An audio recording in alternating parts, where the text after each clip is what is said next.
आमचा लेणी संवर्धनाच्या माध्यमातून महिला दिन साजरा करण्याचा उद्देश हाच आहे, ते सुद्धा लेणीवरच का, की जर तुम्ही शिल्प जर पाहिले, आपण इथे पण एक शिल्प पाहू शकता, समोर शिल्प आहे, इथे समोर नागराचं शिल्प आहे, खाली महिला आहे, समजलं का?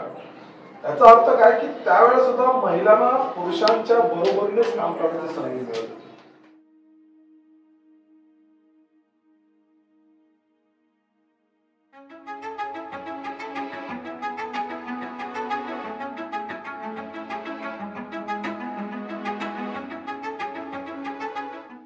जय शिवराय मित्रांनो, मी प्रमोद कांबळे आपल्या चॅनलच्या आजच्या नवीन भागात तुमचे सगळ्यांचे स्वागत करतो.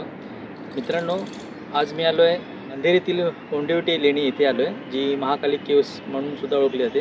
काल जो महिला दिन होता त्यानिमित्ताने आज रविवारी दिनांक 9/3/2025 रोजी महिला दिनानिमित्त अशोका वॉरियर्स यांच्यातर्फे इथे काही कार्यक्रम ठेवण्यात आला आहे. तर तो कार्यक्रम कसा आहे तो आपण ह्या व्हिडिओच्या माध्यमातून पाहूया. मंडळ ह्या लेण्या पाहू शकता तुम्ही, ज्या कोंडिवटा परिसरात आहे, आणि हे 1 ते 19 लेण्यांचा समूह आहे हा पूर्ण. खूप सुंदर अशा ह्या लेण्या आपल्याला इथे पाहायला मिळतात. काही लेण्यांची थोडी दुर्दशा झालेली आहे, तर काही थोड्या उत्तम अवस्थेत आहे.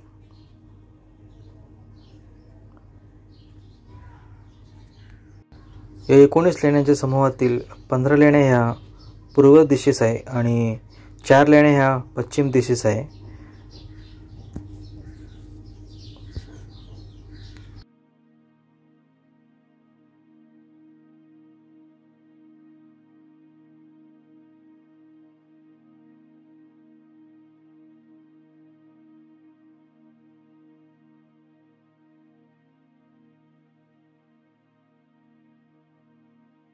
आणि हे जे चैत्यगृह दिसतं ते आपल्याला 9व्या लेणीमध्ये पाहायला मिळतं. तसेच इथे काही बुद्धांची शिल्पेसुद्धा आपल्याला पाहायला मिळतात,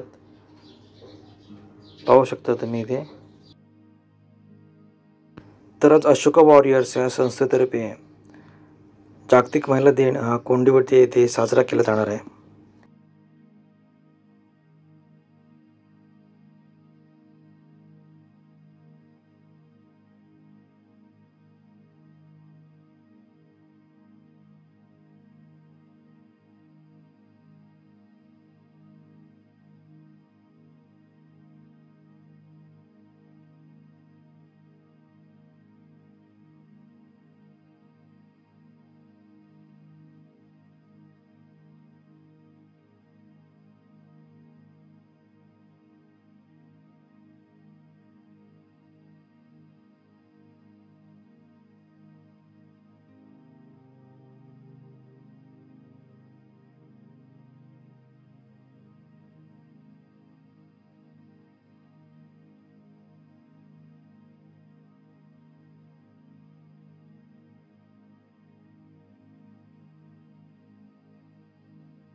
तर आता समाज बांधव आणि भगिनी जमायला सुरुवात झाली आहे, आणि काही आता समाज बांधव यायला सुरुवात झाली आहे. हे पाहू शकता तुम्ही, येत आहेत ते. सर्वांना सविनय जय भीम.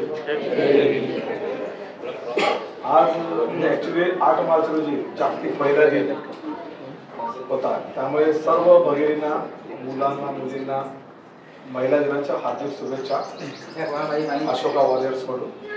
अशोका वॉरियर्स महिला दिन साजरा करते, हे 3रं वर्ष आहे, आणि महिला दिन साजरा करण्याचा उद्देश आहे की ज्या आपल्या समूहामध्ये, आपल्या समाजामध्ये डॉक्टर्स आहेत, महिला डॉक्टर्स आहेत, इंजिनियर्स आहेत, आणि वेगवेगळ्या क्षेत्रामध्ये काम करत आहेत. निर्मलाताई प्रिन्सिपल आहेत, डॉक्टर चंदनशिवे ताई आहेत, त्याशिवाय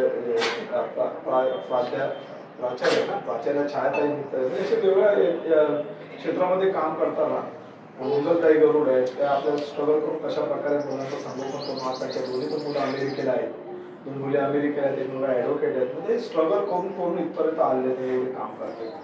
तर त्या महिन्याचं योगदान आहे समाजासाठी खूप महत्त्वाचं आहे, आणि त्यांच्यामुळे आज समाज आहे. आमचा लेणी संवर्धनाच्या माध्यमातून महिलांनी साजरा करण्याचा उद्देश हाच आहे, ते सुद्धा लेणीवरच का, की जर तुम्ही शिल्प जर पाहिले, आपण इथे पण एक शिल्प पाहू शकता, समोर शिल्प आहे, इथे समोर नागराचं शिल्प आहे, खाली महिला आहे, समजलं का? याचा अर्थ काय की त्यावेळेस सुद्धा महिलांना पुरुषांच्या बरोबरीनेच काम करण्याची संधी मिळत होती. आता जी परिस्थिती पाहिली म्हणजे ज्यावेळेस व्यवस्थेमध्ये मनोवादी व्यवस्थेमध्ये आढळल्यानंतर महिलांची चूल आणि मुलंच अवस्था केल्याने फार वाईट अवस्था होती. त्या अशोका वॉर्डच्या माध्यमातून महिलांना ते स्थान देण्याचा प्रयत्न केला आहे. आपण पुढे कार्यकर्त्यांचा पहिला महिला खाली बसतात आणि पुरुष मंडळी वरती असतात. आम्ही ते नाही करतो, अशोका वॉर्डच्या माध्यमातून आम्ही महिलांना पुढं करत असतो, जेणेकरून महिलांचं योगदान आहे समाजासाठी, देशासाठी. कारण की महिला ही एक जरी माता असली तर ती जर शिक्षण असेल तर संपूर्ण घर शिकतं असं म्हटलं जातं. तर त्याच अनुषंगाने आम्ही महिलांनी साजरा करत आहोत. आणि आता थोडक्यात मी कार्यक्रम जो येतो, आपला खूप वेळ झालेला आहे. सविताताई बाविस्कर आहेत, या केंद्रीय शिक्षिका आहेत आणि केंद्रीय शिक्षक असल्यामुळे तेच घेणार शॉर्टकटमध्येच आपला वेळ आपल्या हे करायचं. शॉर्टकट बुद्धवंदना गंगवंदना असेल ते सर्वांनी शांत ऐकायचे. त्याच्यानंतर कार्यक्रम आहे छायाताई मिस्तर म्हणा किंवा मंगलताई आहेत, सॉरी डॉक्टर चंदन शिवेताई आहेत, म्हणजे मंगलताई आहेत, सिद्धूताई आहेत, अजून ताई बाविस्कर ताई आहेत, अर्चनाताई आहेत. हे आपापली मंडळी ते करतील, तुम्हाला काही आरोग्याबद्दल टिप्स काही देतील. त्यानंतर प्रत्येक महिला बहिणीने संधी भेटेल की आपल्याला काय करावं लागेल, आपण कशा प्रकारे काय करतो. लेडी संबंध काय होतं आमचे सगळे कार्यकर्ते सांगतीलच, पण आपण लेडी जवळ काय करावं याची माहिती आमचे कार्यकर्ते सांगतील. परंतु प्रत्येक महिने 2 शब्द बोलावे, असं नाही आमच्याबद्दल बोला, तुम्ही तुमच्याबद्दलही बोला आणि आपण काय करू शकतो, काय करायचं ते सत्य करायचं. आणि ताई तुम्ही आता सुरुवात करा.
मी डॉक्टर अर्चना चंदन शिवे, मी BMC मध्ये कामाला आहे आणि सध्या मी डिस्ट्रिक्ट टीबी ऑफिसर म्हणून बोरिवली आणि दहिसर आर सेंट्रल वॉर्ड आणि आर नॉर्थ वॉर्ड या दोन्हीचा चार्ज सांभाळते आहे. खूप सध्या 2-3 महिन्यापूर्वीच माझी अशोका वॉरियर्स सोबत अचानक भेट झाली तो खरोखर सुदीन म्हणावा लागेल, कारण बऱ्याच मनात शंका असताना वगैरे पण मी ठाणाळे बुद्ध लेणी येथे पहिल्यांदा अशोका वॉरियर्स बरोबर धम्मसहलीला गेले होते आणि खूप छान अनुभव आला. आणि आपल्यासारखे सगळे आपल्या समाजातले प्रशिक्षित चांगल्या विचारांचे लोक यांच्याशी माझी धम्मसंगती झाली असं मी म्हणेन. आणि आज जागतिक महिला दिनाचा अशोका वॉरियर्स यांनी इथे कार्यक्रम ठेवला आहे, त्याबद्दल त्यांनी मला विचारलं होतं. सो आज मी म्हटलं नक्कीच आपण मुंबईतच प्रोग्राम आहे तर इथे वेळात वेळ काढून जायचं आहे. आणि सर्व आपल्या महिला भगिनींना जागतिक महिला दिनाच्या हार्दिक शुभेच्छा सर्वप्रथम देत आहे. आज आरोग्याबद्दल माहिती द्यायला मला सरांनी सांगितलं. सो आरोग्य म्हणजे काय, आरोग्य म्हणजे काय कोणी सांगू शकेल? आपण हेल्दी असणं म्हणजे कोणतेही रोगराई आपल्याला नाही आहे याचा अर्थ आरोग्य असं. फक्त रोगराई नसणं म्हणजे आरोग्य असं होत नाही.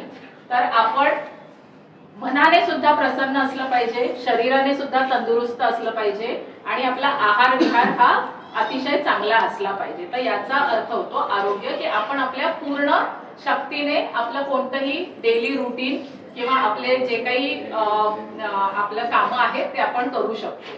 सो याचं एकदम ब्रॉड डेफिनेशन आहे आरोग्य म्हणजे तुमचं सायकोलॉजिकल हेल्थ, फिजिकल हेल्थ आणि आपलं ओव्हरऑल जे सोशल हेल्थ, वेलबिंग असं त्याला म्हणतात. सो आपण हेल्दी असणं म्हणजे पहिली गोष्ट तर आपले जे आरोग्याचे 4 खांब आहेत त्याचं आपण पालन सदैव केलं पाहिजे. तर हे 4 खांब कोणते आहेत? तर सगळ्यात पहिली गोष्ट म्हणजे आपण संतुलित आहार घेतला पाहिजे. ठीक आहे, पहिला खांब आरोग्याचा आहे आहार. त्याच्यानंतर दुसरा खांब आरोग्याचा आहे व्यायाम, एक्सरसाइज. तो सगळ्यांनी थोडी का होईना रोज स्वतःसाठी वेळ काढला पाहिजे आणि रोज एक 20 मिनिटं ते 30 मिनिटं कमीत कमी रोजच्या तुम्हाला जो जमेल तो व्यायाम तुम्ही केला पाहिजे. तुमच्या वयाप्रमाणे, तुमच्या हेल्थ प्रमाणे तुम्ही तो करू शकता, पण रोज वेळ काढून व्यायाम करणं याला खूप महत्व आहे.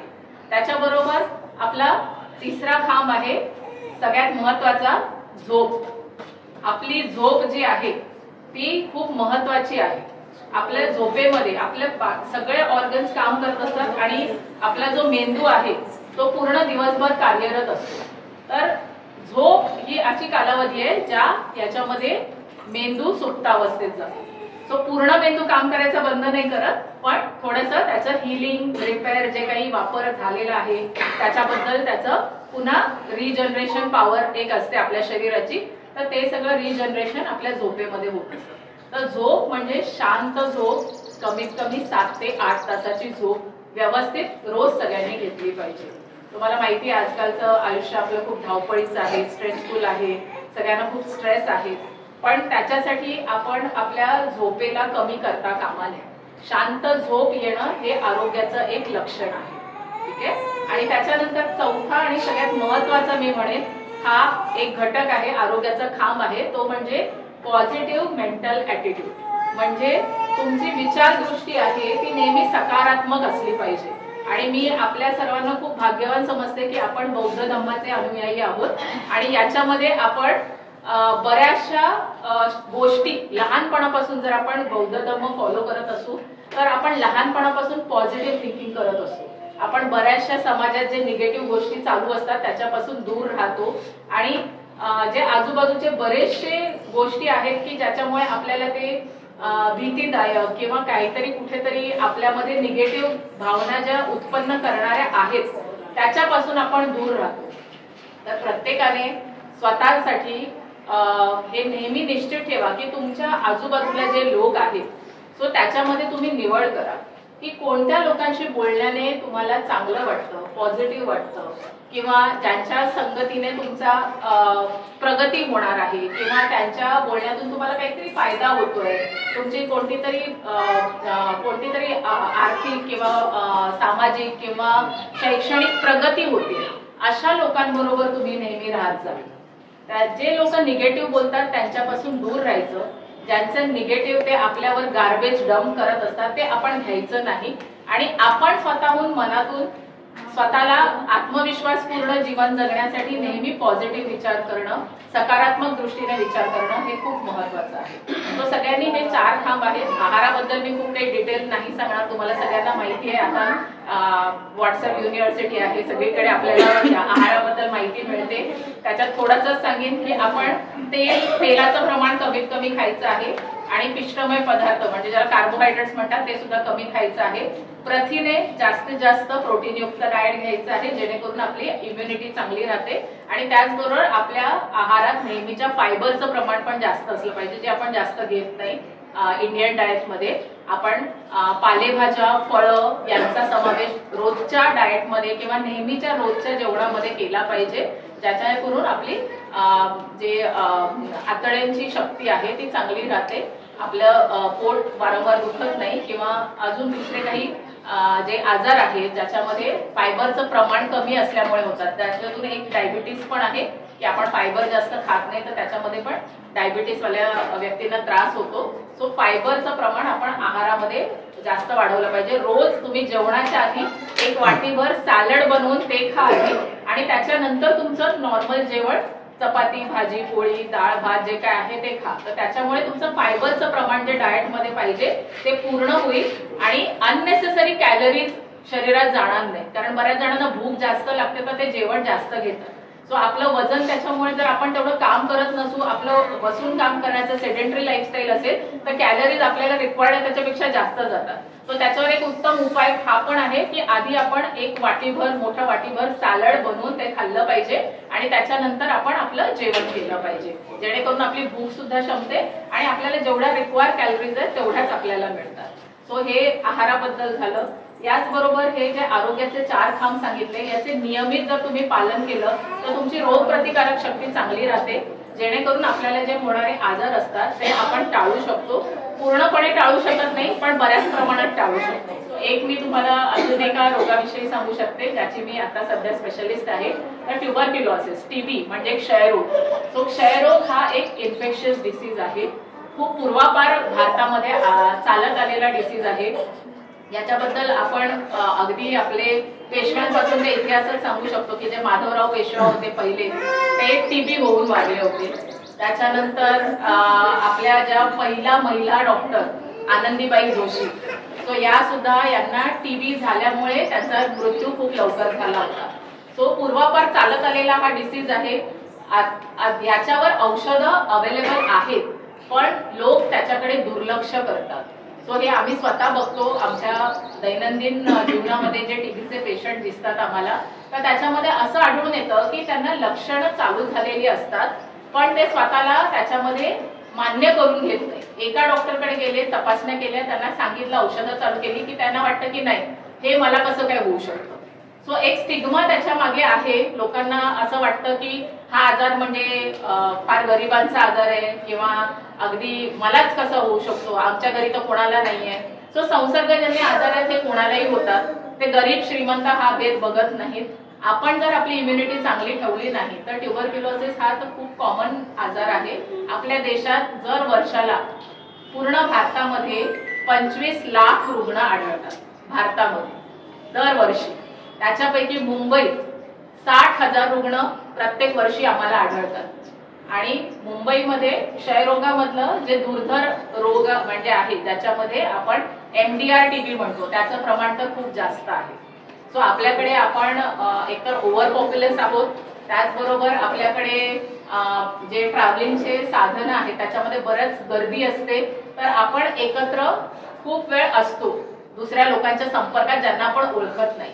त्यामुळे कोणता माणूस आहे ज्याला क्षयरोग झालेला आहे तो व्यवस्थित ट्रीटमेंट घेतोय की नाही हे आपल्याला माहिती नसतं.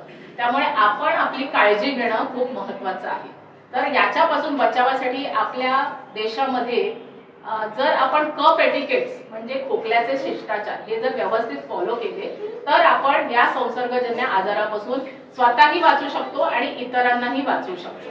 सो कफ एटिकेट्स म्हणजे काय, तुम्हाला जर कधीही खोकला किंवा शिंका आल्या तर तुम्हाला तुमचं तोंड आणि नाक हा पूर्ण भाग रुमालाने पूर्ण झाकायचा आहे असं, ठीक आहे. सो ज्या कोणत्याही व्यक्तीला कोणताही आजार झालेला असू दे, त्यांना संसर्गजन्य आजार जर असेल, सर्दी झालेली असेल, खोकला होत असेल, तर त्याने हे शिष्टाचार फॉलो करणं खूप गरजेचं आहे. ठीक आहे. त्यामुळे आपण एका व्यक्तीपासून दुसऱ्या व्यक्तीला हा रोग होण्याचा जो चेन असते ती आपण तिथेच ब्रेक करतो. मास्क घालू शकता. कोविडमध्ये बऱ्याच जणांनी सगळ्यांनी मास्क घातलेले आहेत. पूर्वी आपल्याला ती सवय नव्हती, पण आता आपल्याला माहिती झालंय, तर आपण मास्क वापरू शकतो. जर आपल्या एका हातात काही सामान असेल, अचानक आपल्याला रुमाल काढता नाही आला, तर अजून एक सोपी पद्धत आहे, ते म्हणजे आपल्या हाताच्या वाहीमध्ये शिंकणं. ठीक आहे. जर तुम्हाला अचानक शिंक आली, खोकला आला, तुम्हाला अचानक रुमाल काढायला नाही झाला, तर तुम्ही असं करू शकता. फक्त असं करून त्याच्यामध्ये आपण शिंकलं किंवा खोकलं पाहिजे. तर हा अगदी सोपा प्रतिबंधात्मक उपाय आहे आणि एका व्यक्तीपासून दुसऱ्या व्यक्तीला होऊ नये त्याच्यासाठी वाचण्यासाठी हे कफ एटिकेट सगळ्यांनी फॉलो करणं खूप गरजेचं आहे. आम्ही हे सगळ्या स्कूल्समध्ये, कॉलेजेसमध्ये पण शिकवत असतो. जनजागृतीपर प्रोग्राम घेत असतो. वर्ल्ड टीबी डे आमचा 24 मार्च रोजी असतो. तर मार्च महिन्यामध्ये बरेचसे आमचे जनजागृतीपर कार्यक्रम होत असतात. टीबीच्या टेस्ट सरकारी दवाखान्यामध्ये मोफत आहेत. त्याच्यावर पूर्णतः मोफत उपचार मिळतात. टेस्टिंगसाठी तुम्ही जर बाहेर गेलात तर 2500 ते 3000 साधारण एका टेस्टचा खर्च असतो, जे नवीन प्रकारची जीन एक्सपर्ट टेस्ट आहे. तर सगळ्या सरकारी दवाखान्यांमध्ये ही टेस्ट मोफत दिली जाते. याचबरोबर टीबीचा कमीत कमी उपचार जो आहे तो 6 महिन्यांचा घ्यावा लागतो. रेग्युलर उपचार घ्यावा लागतो, तो मध्येच थांबवायचा नाही. मध्येच जर थांबवला तर त्या व्यक्तीला एमडीआर क्षयरोग होण्याचा जास्त चान्स असतो. त्यामुळे आपले जे उपचार चालू आहेत ते डॉक्टरांच्या सल्ल्यानेच कधीही घ्यावेत. त्यांनी जर बंद करायला सांगितलं तरच बंद करावं, नाहीतर आपली ट्रीटमेंट कंटिन्यू ठेवावी. त्याचबरोबर व्यवस्थित प्रोटीनयुक्त आहार, कोणताही तुम्हाला जर आजार झाला तर तुम्ही प्रोटीनयुक्त आहार घेण्याचं जास्तीत जास्त ट्राय करा. नॉनव्हेज घेत असाल तर अंडी, मांस, मच्छी तुम्ही खाऊ शकता. रोजच्या जेवणामध्ये थोड्या प्रमाणात इन्क्लूड करू शकता. जर कोणी व्हेजिटेरियन असेल, ते खाऊ शकत नसेल, तर पनीर, टोफू किंवा कडधान्य, दुधाचे पदार्थ हे जर तुम्ही तुमच्या आहारात इन्क्लूड केले तर त्याच्यामार्फत तुम्हाला प्रोटीनची तुमची जरुरी जी आहे शरीराची आपलं हिलिंग होण्याची ताकद जी आहे ती त्याच्यामुळे वाढते. त्यामुळे नेहमी आजार जर कोणाला झालेला असेल तर त्यांनी प्रोटीनयुक्त डाएट घेतलं पाहिजे.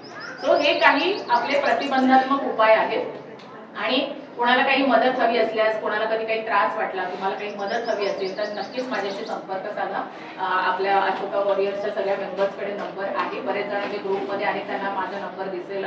सो तुम्हाला कधी काही शंका वाटली, तुम्हाला काही मदत हवी असेल, आपल्या मुंबईच्या सरकारी दवाखान्यातून उपचार घ्यायचे असतील तर तुम्ही माझ्याशी संपर्क करू शकता.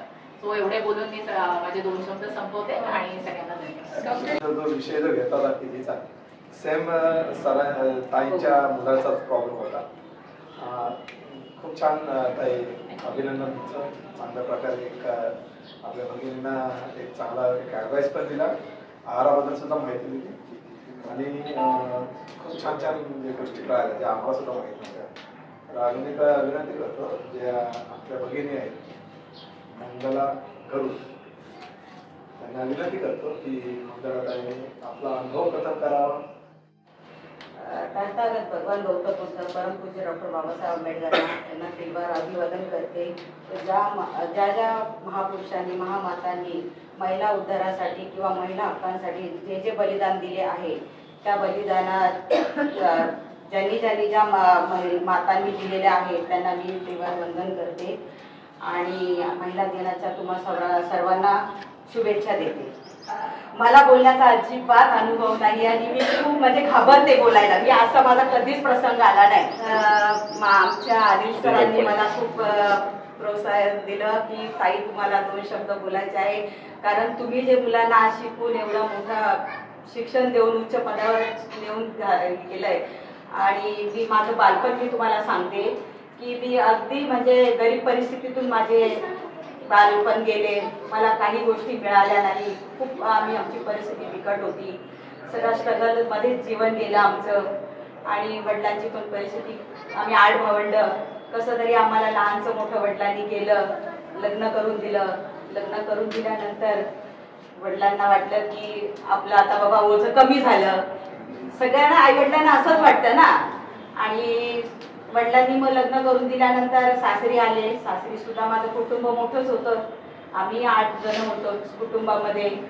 8 जण असताना आमच्या घरात माझं झोपडपट्टी चाळीमध्ये माझे रूम होता. सासू सासरे, आम्ही नवरा बायको आणि माझे 3 दीर, नणंद आणि वडील. मिस्टर मोठे घरात असल्यामुळे खूप बर्डन होतं, खूप धाक होता, खूप म्हणजे काय ते जीवन माझं इतकं कठीण गेलं तो काळ माझा. त्यात मला 3 मुलं झाली आणि ती परिस्थिती इतकी बिकट होती की काय करायचं, ह्या परिस्थितीवर मात कशी करणार. हे सगळं असंच चालू राहिलं तर आपण इथेच पडून राहू. आणि अशी परिस्थिती होती की जेव्हा पाऊस यायचा तर मला भीती वाटायची की हा पाऊस नको येऊ दे, कारण की माझ्या घरात पाण्याचा ओघ यायचा. माझ्या घरात गुडघ्यावर पाणी साठायचं. मी मुलांना उचलून टेबलावर ठेवायची किंवा कॉटवर बसवायची, त्यांची वह्या पुस्तकं उचलून वर ठेवायची. आणि त्यावेळेस बँकेत मिस्टर कामाला असल्यामुळे पगार खूपच कमी होता. पगारात काय भागवायचं, आई वडिलांची जबाबदारी होती, बहीण शिकत होती, भावंड शिकत होती, घरात मोठे असल्यामुळे सगळ्या जबाबदाऱ्या होत्या. त्यांचे वडील रेल्वेत कामाला होते, रेल्वेचा थोडासा पगार चुकून ज्या पगारामध्ये हे सगळं आम्हाला कुटुंब सांभाळायचं होतं. आणि माझी परिस्थिती, आई वडिलांची गरिबीची परिस्थिती असल्यामुळे माझंही शिक्षण फारसं झालेलं नव्हतं. पण शिक्षण द्यायचं मुलांना हे मी मनाशी ठरवलं होतं की काही झालं तरी माघार घ्यायची नाही. कितीही कठीण प्रसंग आला तरी आपण त्यातून मागे वळायचं नाही. आपण मुलांना एकदम म्हणजे उच्च शिक्षण द्यायचं. असं करता करता माझं वर्ष चालले. काय करायचं पुढे मुलांना इंग्लिश मीडियम मध्ये टाकायचं की मराठी मीडियमला टाकायचं. घरात वाद सुरू झाला. मराठी मीडियमला टाकलं तर पैसे कमी लागतील, इंग्लिश मीडियमला टाकलं तर पैसे लागतील, तुमच्याकडे तेवढी ऐपत आहे का. घरात असे वादंग चालू झाले. पण मी म्हटलं नाही, मला माझ्या मुलांना मी इंग्लिश मीडियमला शिकवणार. मी जिद्द केली. भले मी एक टाइम उपाशी राहील पण मला माझ्या मुलांना उच्च शिक्षण द्यायचंय. भले त्यांना किती मला सगळं काही पुरवायला लागलं, माझं कुठलंही मला नाही मिळालं तरी चालेल, मी त्यांच्यासाठी मी सगळा त्याग केला. आणि मुलांना तिघांनाही इंग्लिश मीडियम मध्ये चांगल्या हायस्कूलमध्ये टाकलं, त्यांना शिकवलं. सगळ्या छोट्या छोट्या गोष्टी मी सगळ्या सांभाळल्या. सगळ्यांची मर्जी राखणं, सर्वांचं कुटुंब सांभाळणं, सगळ्या गोष्टींमधून मी पुढे जात राहिली. मुलींचं शिक्षण झालं, मुलगा शिकला.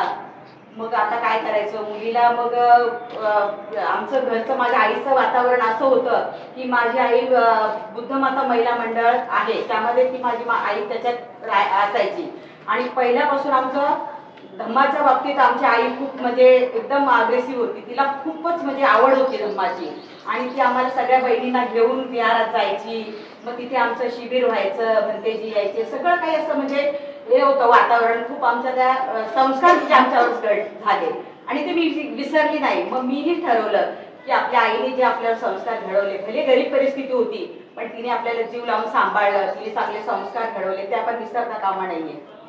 आणि मग आईने जे संस्कार दिले तेच मी माझ्या मुलांना पण रुजवले की आपण शिक्षणानेच पुढे जाऊ शकतो. बाबासाहेबांनी काय सांगितलं की शिक्षण घ्या, शिक्षण हे वाघिणीचं दूध आहे, जर ते जो पिल तो गुरगुरल्याशिवाय राहणार नाही. पण ही परिस्थिती मला बदलायची होती. माझ्या घरात खूप परिस्थिती गरीब होती, खूप म्हणजे आम्ही इतकं संकटातून मी दिवस काढले की मला म्हणजे एक दिवस काढणं मुश्किल होतं.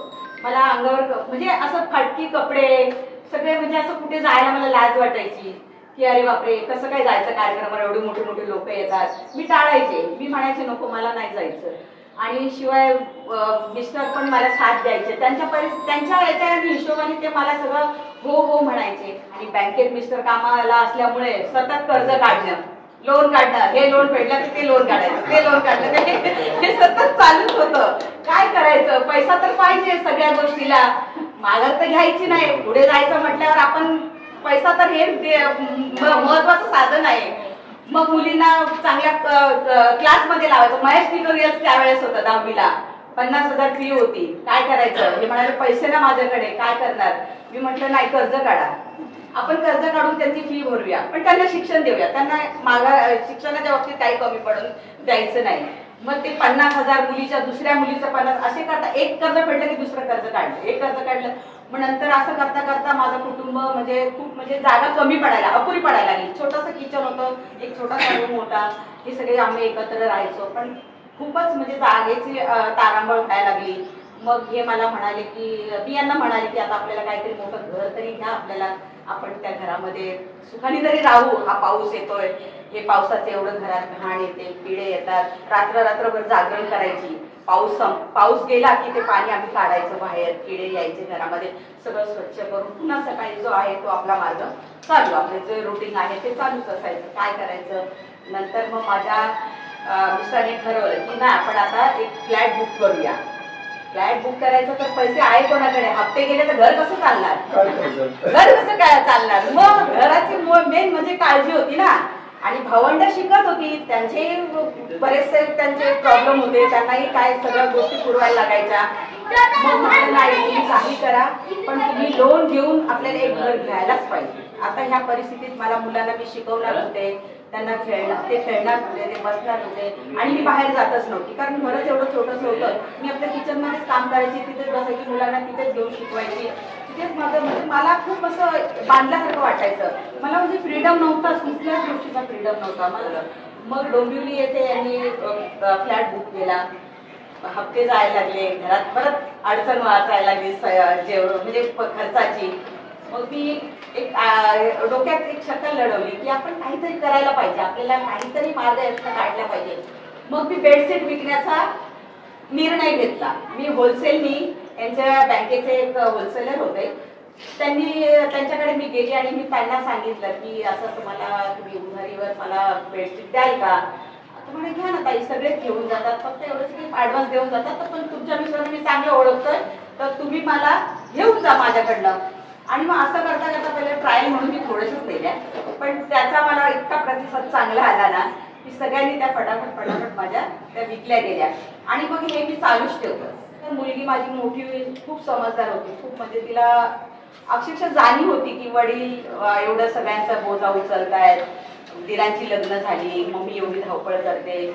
मग ती म्हणाली माझं ग्रॅज्युएशन झालं मम्मी, मी आता कामाला लागते, मला आता घरात हातभार लागला पाहिजे म्हणून मग ती काम करते. मग तिने बँकेत कॉल सेंटरला काम केलं. नंतर तिच्या पप्पांना कळलं की मुलगी माझी कामाला जायला लागली. ते म्हणाले बेटा तू कामाला का जाते, का तुझ्यावर घर पडलंय का, जे आहे ते मी तुमचं भागवतो ना, तुम्ही पुढचं शिक्षण घ्यायचं, तुमच्या पैशाची मला गरज नाहीये, माझ्यात जेवढं ऐपत आहे, माझ्यात जेवढी ताकद आहे तेवढं मी तुम्हाला पुरवणार, पण शिक्षण थांबवायचं नाही, शिक्षण घ्यायचं. नंतर असं करता करता तिने पुन्हा ते नोकरी सोडून दिली. मग नंतर काय करायचं, मग पप्पा मी दिल्लीला जाते, 1 वर्षासाठी तिने तो जॉब केला. आणि मग तिथून तिचा सगळा मार्गच बदलला. मग तिने खूप विचार केला की आपल्याला इथे राहून काय होणार नाही, आपण काहीतरी दुसरा पर्याय शोधला पाहिजे. मग तिने बाबासाहेबांना, बुद्धांना सगळी पुस्तकं वाचली, शाहू महाराजांची पुस्तकं, फुलेंची पुस्तकं, सर्व असा तिने खूप अभ्यास केला. आणि मग नंतर तिने ठरवलं की नाही आता काहीतरी, तिने मला वाटतं कॉन्फरन्समध्ये भाग घेतला याला लंडनला, आणि तिची निवड झाली. मग तिला 21व्या वर्षी तिला लंडनला आमंत्रण आलं की तुम्ही या म्हणून, दलित याच्यासाठी तुम्ही बोलायचंय म्हणून. मग ती लंडनला 21व्या वर्षी गेली. पण पूर्ण तिच्यामध्ये जो बदल घडला तो खूप म्हणजे अक्षरशः वेगळा होता. तिने काय केलं, तिकडनं आल्यानंतर परत तिने ऍडमिशन घेतलं, परत तिचं पुढचं शिक्षण पूर्ण केलं. आणि मग तिच्या पप्पांना मला म्हणाली पहिली की मम्मी मी आता अमेरिकेला जायचं मी ठरवलंय. म्हटलं कशाला बाबा तेवढं, आता अमेरिकेला का आपले का एवढी ऐपत आहे का, आज हे शिक्षण करता करताच माझे नाकीनऊ आले, तर मी कुठे मी तुला पाठवू अमेरिकेला, आणि एवढा तर पैसा नाहीये माझ्याकडे अमेरिकेला पाठवू. नाही म्हणे मला PhD करायची, मी PhD साठी मला अमेरिकेला जायचंय. मग मी म्हटलं नाही, पण आता तू जर अमेरिकेला गेली, 5 वर्ष तिकडे राहिली, आणि मग तुझं लग्नाचं काय. पहिला प्रश्न, मुलगी मोठी झाल्यावर आई समोर तेच असतं ना की बाबा शिक्षण तर झालं, सगळं झालं, पण आपल्याला आता मुलीची काळजी असते ना. तर मग ती म्हणाली नाही ना, मला लग्न तर एवढं लवकर करायचं नाही, मला शिक्षण घ्यायचंय. मग वडिलांना तिने विचारलं की काय करायचं पप्पा, मला जायचंय PhD करायला अमेरिकेला, मी सगळं सर्च केलंय, मला सगळं म्हणजे माझ्या योग्यतेने मला सगळं मिळतंय. तर मग हे म्हणाले किती खर्च येईल, तर म्हणजे खर्च तसा भरपूर आहे, पण मी GRE ची एक्झाम देऊन मग मी स्कॉलरशिप मिळवून मग मी जाईन, तुम्हाला मी कर्जबाजारी करून जाणार नाही. ऑलरेडी माझ्या मागे 2 भावंड आहेत, त्यांचं पण तुम्हाला बघायचं आहे. मग नंतर मग तिची स्कॉलरशिप तिला मिळाली, आणि मग ती PhD करायला गेली अमेरिकेला. मग त्याच्यानंतर मग हे 2 मुलं त्यांची शिक्षण चालू होती. त्यांचे शिकता शिकता धाकटी मुलगी पण मग ती पण म्हणाली मी पण जाते अमेरिकेला. मग तीही गेली. मग मुलगा माझा राहिला. मुलगा मग त्याने पण ठरवलं की नाही आपण पण चांगलं शिक्षण घ्यायचं. मग त्यांनी LLB केलं. LLB चांगल्या मार्काने पास झाला. मग 2 वर्ष त्यांनी IASचा जरा अभ्यास केला, स्टडी केला. त्यातून त्याचं नाही झालं, बॅडलक झालं. आणि मग पुन्हा मग त्यांनी आता प्रॅक्टिस चालू केली. अशी ही माझ्या जीवनाची जर्नी होती आणि असे माझे प्रसंग मी तुम्हाला शेअर केले. मला खूप आनंद वाटला तुमच्या सोबत हे सगळं माझे जे 2 शब्द मी तुम्हाला सांगितले तुम्ही ऐकून घेतले. मला खूप बरं वाटलं. तर तुमचे सर्वांचे धन्यवाद. सगळ्यात पहिला अशोका वॉरियर्स टीमचे मी धन्यवाद मानते आणि मला बोलायची संधी दिली त्याबद्दल. अध्यक्ष भाषण असेल जे आमच्या टीममध्ये खूप चांगल्या प्रकारे करते. त्याच्यानंतर अशोक वॉरियर्स तर्फे भगिनी आणि एक छोटंसं गिफ्ट आहे, एक सर्टिफिकेट आहे. सर्टिफिकेट नंतर एक सिद्धांत गणेश गायकवाड तो आपला पोस्ट जो टीम मेंबर आहे त्यांच्याकडून देणार आहे. आणि त्यानंतर आपण हा सर्वप्रथम आपण कार्यक्रम संपवू. ठीक आहे. चला ताई आपण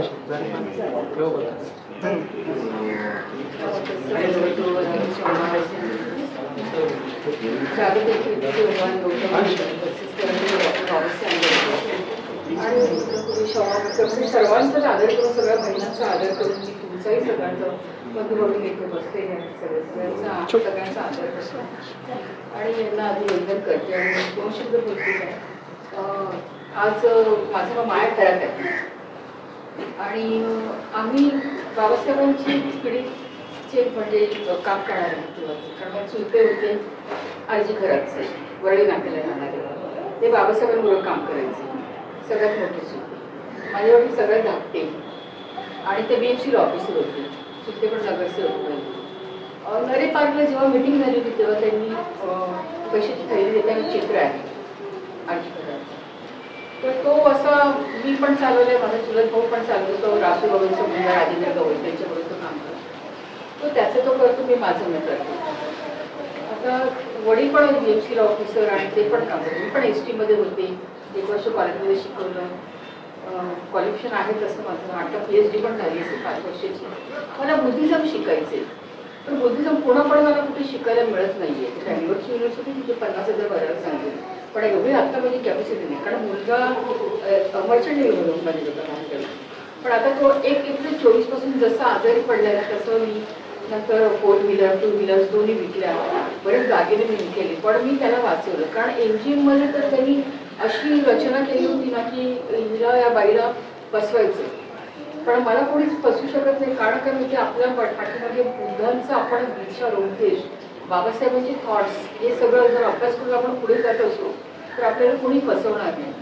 तर त्यांनी प्रयत्न केला तसा फसवायचं. तसं 2.5 लाख रुपये बिल वगैरे केलं त्यांनी. पण आम्ही माझा भाऊ पण पोस्टल ऑफिसर आहे त्याने पण सोशल वर्कर्सची सगळ्यांशी वाद घालून आम्ही 2,08,000 बिल केलं आणि त्या एका दिवसामध्ये माझ्याकडे ते तेवढे ते 10 दिवसामध्ये 10 एप्रिलपर्यंत काहीतरी 20-25 हजार रुपये उरले होते.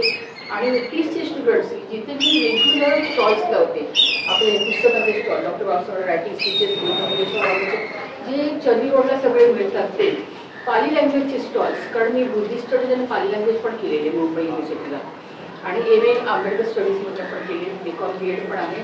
तर ही पण पुस्तकं मी आता ठेवायला लागली. तर पहिल्यांदा मी फक्त बाबासाहेबांची ओरिजिनल पुस्तकं ठेवायची.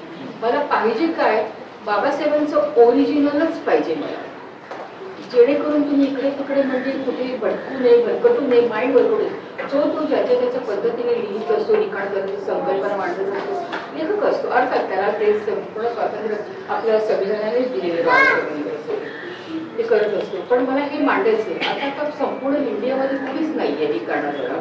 मी एकटी एजंट आहे इंडियामध्ये आणि मी ते 25% फक्त सगळं सोचते मी पण माझे पैसा होता बसून त्यामुळे सगळं सोचते. माझे 4-5 स्टॉल भरलेले असतात अप्पर वरतीपर्यंत सगळी रायटिंग स्पीचेस शाहू महाराजांची तेवढी 3.5 किलोची वजनाची पुस्तक आहे.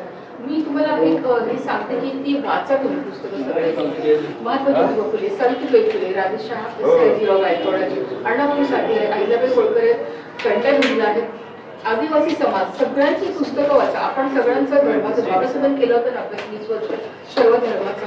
बाबासाहेबांना जे सांगते शिका, संघटित किंवा संघर्ष कर, हेच आपण फक्त लक्षात, पण मागचे नेतेच पण आपण विसरता कामा नये जे काही झालेले आहे ते. आणि पूर्ण फुलाची पाकळी जसं अशोका वॉरियर्स, मला खूप कौतुक वाटलं त्यांचं की हे अशोका वॉरियर्समध्ये किती, पण हे वर्षभरात मला जास्त लक्ष द्यायला मिळालं नाही कुठे. किंवा भाषण पण खूप छान करते मी, पण ते माझं आता सध्याचं माइंड नाही आहे ते. जसं काळजीचा मुलगा काय करते, सकाळी गोळ्या दिल्या त्याला, 4 गोळ्या ह्या काय गोळ्या दिल्या, आता संध्याकाळच्या गोळ्या आहेत म्हणजे. आणि जास्तीत जास्त भार माझा मुलगाच उचलतो सगळं, कारण ती पुस्तकं जड आहेत. मॅडम थोडी रायटिंग स्पीचेस वाचताय का कोणी इथे? डॉक्टर बाबासाहेब रायटिंग स्पीचेस जड असताना माहिती आहेत 1-1 किलो. आपलं 22 नंबरचं वजन पण 3.5-4 किलोचं आहे. तेवढी 10-10 किलो 20-20 किलोचं मी ह्या बाजूला ह्या बाजूला घेऊन आम्ही, माझा मुलगा पण तिकडनं आणायचं, बाहेर ठेवायचं, माझ्या कमरेचं हाड पण सटक गेले त्यामुळे. तर ते पण मग आम्ही हे करतो, पण आम्ही हेच काम करतो सामाजिक. कारण ही पुस्तकं कोण वाचणार आहे, कोणी, कारण याच्यात प्रॉफिट नाही आहे. मग मला हे पटत नाही आहे. तर आमचं घराणंच तिथे बाबासाहेबांपासून आलेलं आहे, जर तिथेच काम करते तिकडे, तर मग मला प्रॉफिटची मी काही अपेक्षा केली नाही. एसटीमध्ये होते तर पण होम ट्युशन्स द्यायची मी. होम ट्युशन्स घेऊन 1 वर्ष शिकून मग ते काही पैसे हे करून असं करून मी पुस्तकांचं चालवते आत्तापर्यंत. पण ह्या वर्षभरात अशी परिस्थिती नाहीच आहे. कारण तुम्ही मला ऑर्डर दिली तर माझ्या पुस्तकं तयार लगेच रेडीमेड घरचा क्रॅक करून पोस्टात देऊन देते सगळं. आता तुमच्याकडनं मी पैसे घेते आणि आणते पुस्तकं आणि देते. त्याचं जे काही मला कमिशन मिळेल ते होतं, पण 7-8 महिने बंद होतं. पण तुम्ही ही सगळी पुस्तकं वाचा. शिवाय अशोका वॉरियर्सचं खूप स्वागत आहे, कारण सरांनी सांगितलं लेण्या वगैरे ना, तर आम्ही बुद्धिस्ट स्टडी आणि पाली लँग्वेजमध्ये खूप भाषा शिकलो आहे. पालीची मॅडम कडून पण मी केली. पण हा जो इतिहास सम्राट अशोकाने केलेला आहे, नंतर आपली त्रिपिटकं आहेत, बुद्ध आणि धम्मा वाचायचं आपल्याला. त्रिपिटकं आहेत आपली, अभिधम्म पिटक, शिल्पपिटक आणि पुन्हा हे विनय पिटक आहे. विनय कसं राहावं, भद्देजींनी सुत्तपिटक. त्यावेळेस त्यांच्याकडे काही लिखाणाचं नव्हतं, ते नव्हतं, त्यांनी एवढा पाठ करून करून करून करून ते तिथे चालवलं. पण नंतर आता ते हिंदुइझम येतच ना मध्ये, कारण त्यांना बघवतच नाही म्हणजे जसं उद्युक्तीकरण करतात, पेढं ठेवतात, हे करतात, ते करतात, हे आपल्याला पटत नाही. पण आतापर्यंत तरी त्यामुळे बाबासाहेबांनंतर बरीच प्रगती 1-1 जण त्यांच्या पहिले करायला लागले. ते बघून पण मला समाधान वाटते की जेणेकरून आता इथे सगळ्यांनी ते संपूर्ण मी मुद्रांचा पण अभ्यास केलेला आहे, हे सगळं अभ्यास केलेलं आहे. आणि रोज मी मुद्रा आणि धम्मग्रंथ वाचते. खूप शांतता मिळते, पॉझिटिव्हिटी मिळते. आणि मी हा माझा मुलगा असताना ज्या परिस्थितीत मी गेलेत ना, त्या परिस्थितीत मी पैसा खाणं, कोण खातात पैसे, कसं डॉक्टर्स काय काय करतात ते मी पाहिलेलं, अनुभवलेलं आहे. आणि मी कोणाला ऐकतच नाही. हा माझा विषय सोबत झाला, कारण बाबासाहेब वाचते मी केंद्रावर काम करत असता 6 डिसेंबर असो, 14 एप्रिल, शेड्यूल असो, मला RSSची लोक पण त्रास देतात.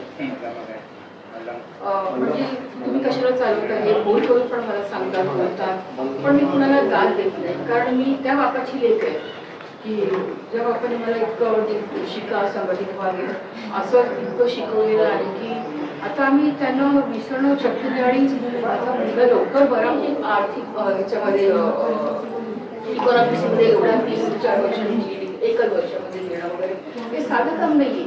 पण माणूसच तसे होते बाबासाहेब महापुरुष. तुम्ही नुसतं पूर्ण फुलाची पाकळी आपण जे काही करतो ना, त्याच्यापेक्षा जास्त करण्याचा प्रयत्न करणार आहे मी आणि तुम्ही करा. आणि तुमचेही आभार, सरांचे आभार सगळ्यांचे.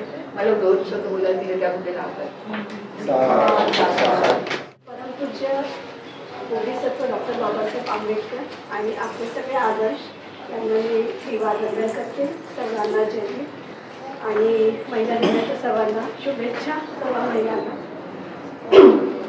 माझं नाव सिंधू श्रीखंडे आहे. मी मूळची नागपूरची आहे, कारण इथे काही वर्षापासून स्थायिक झालेली आहे म्हणजे.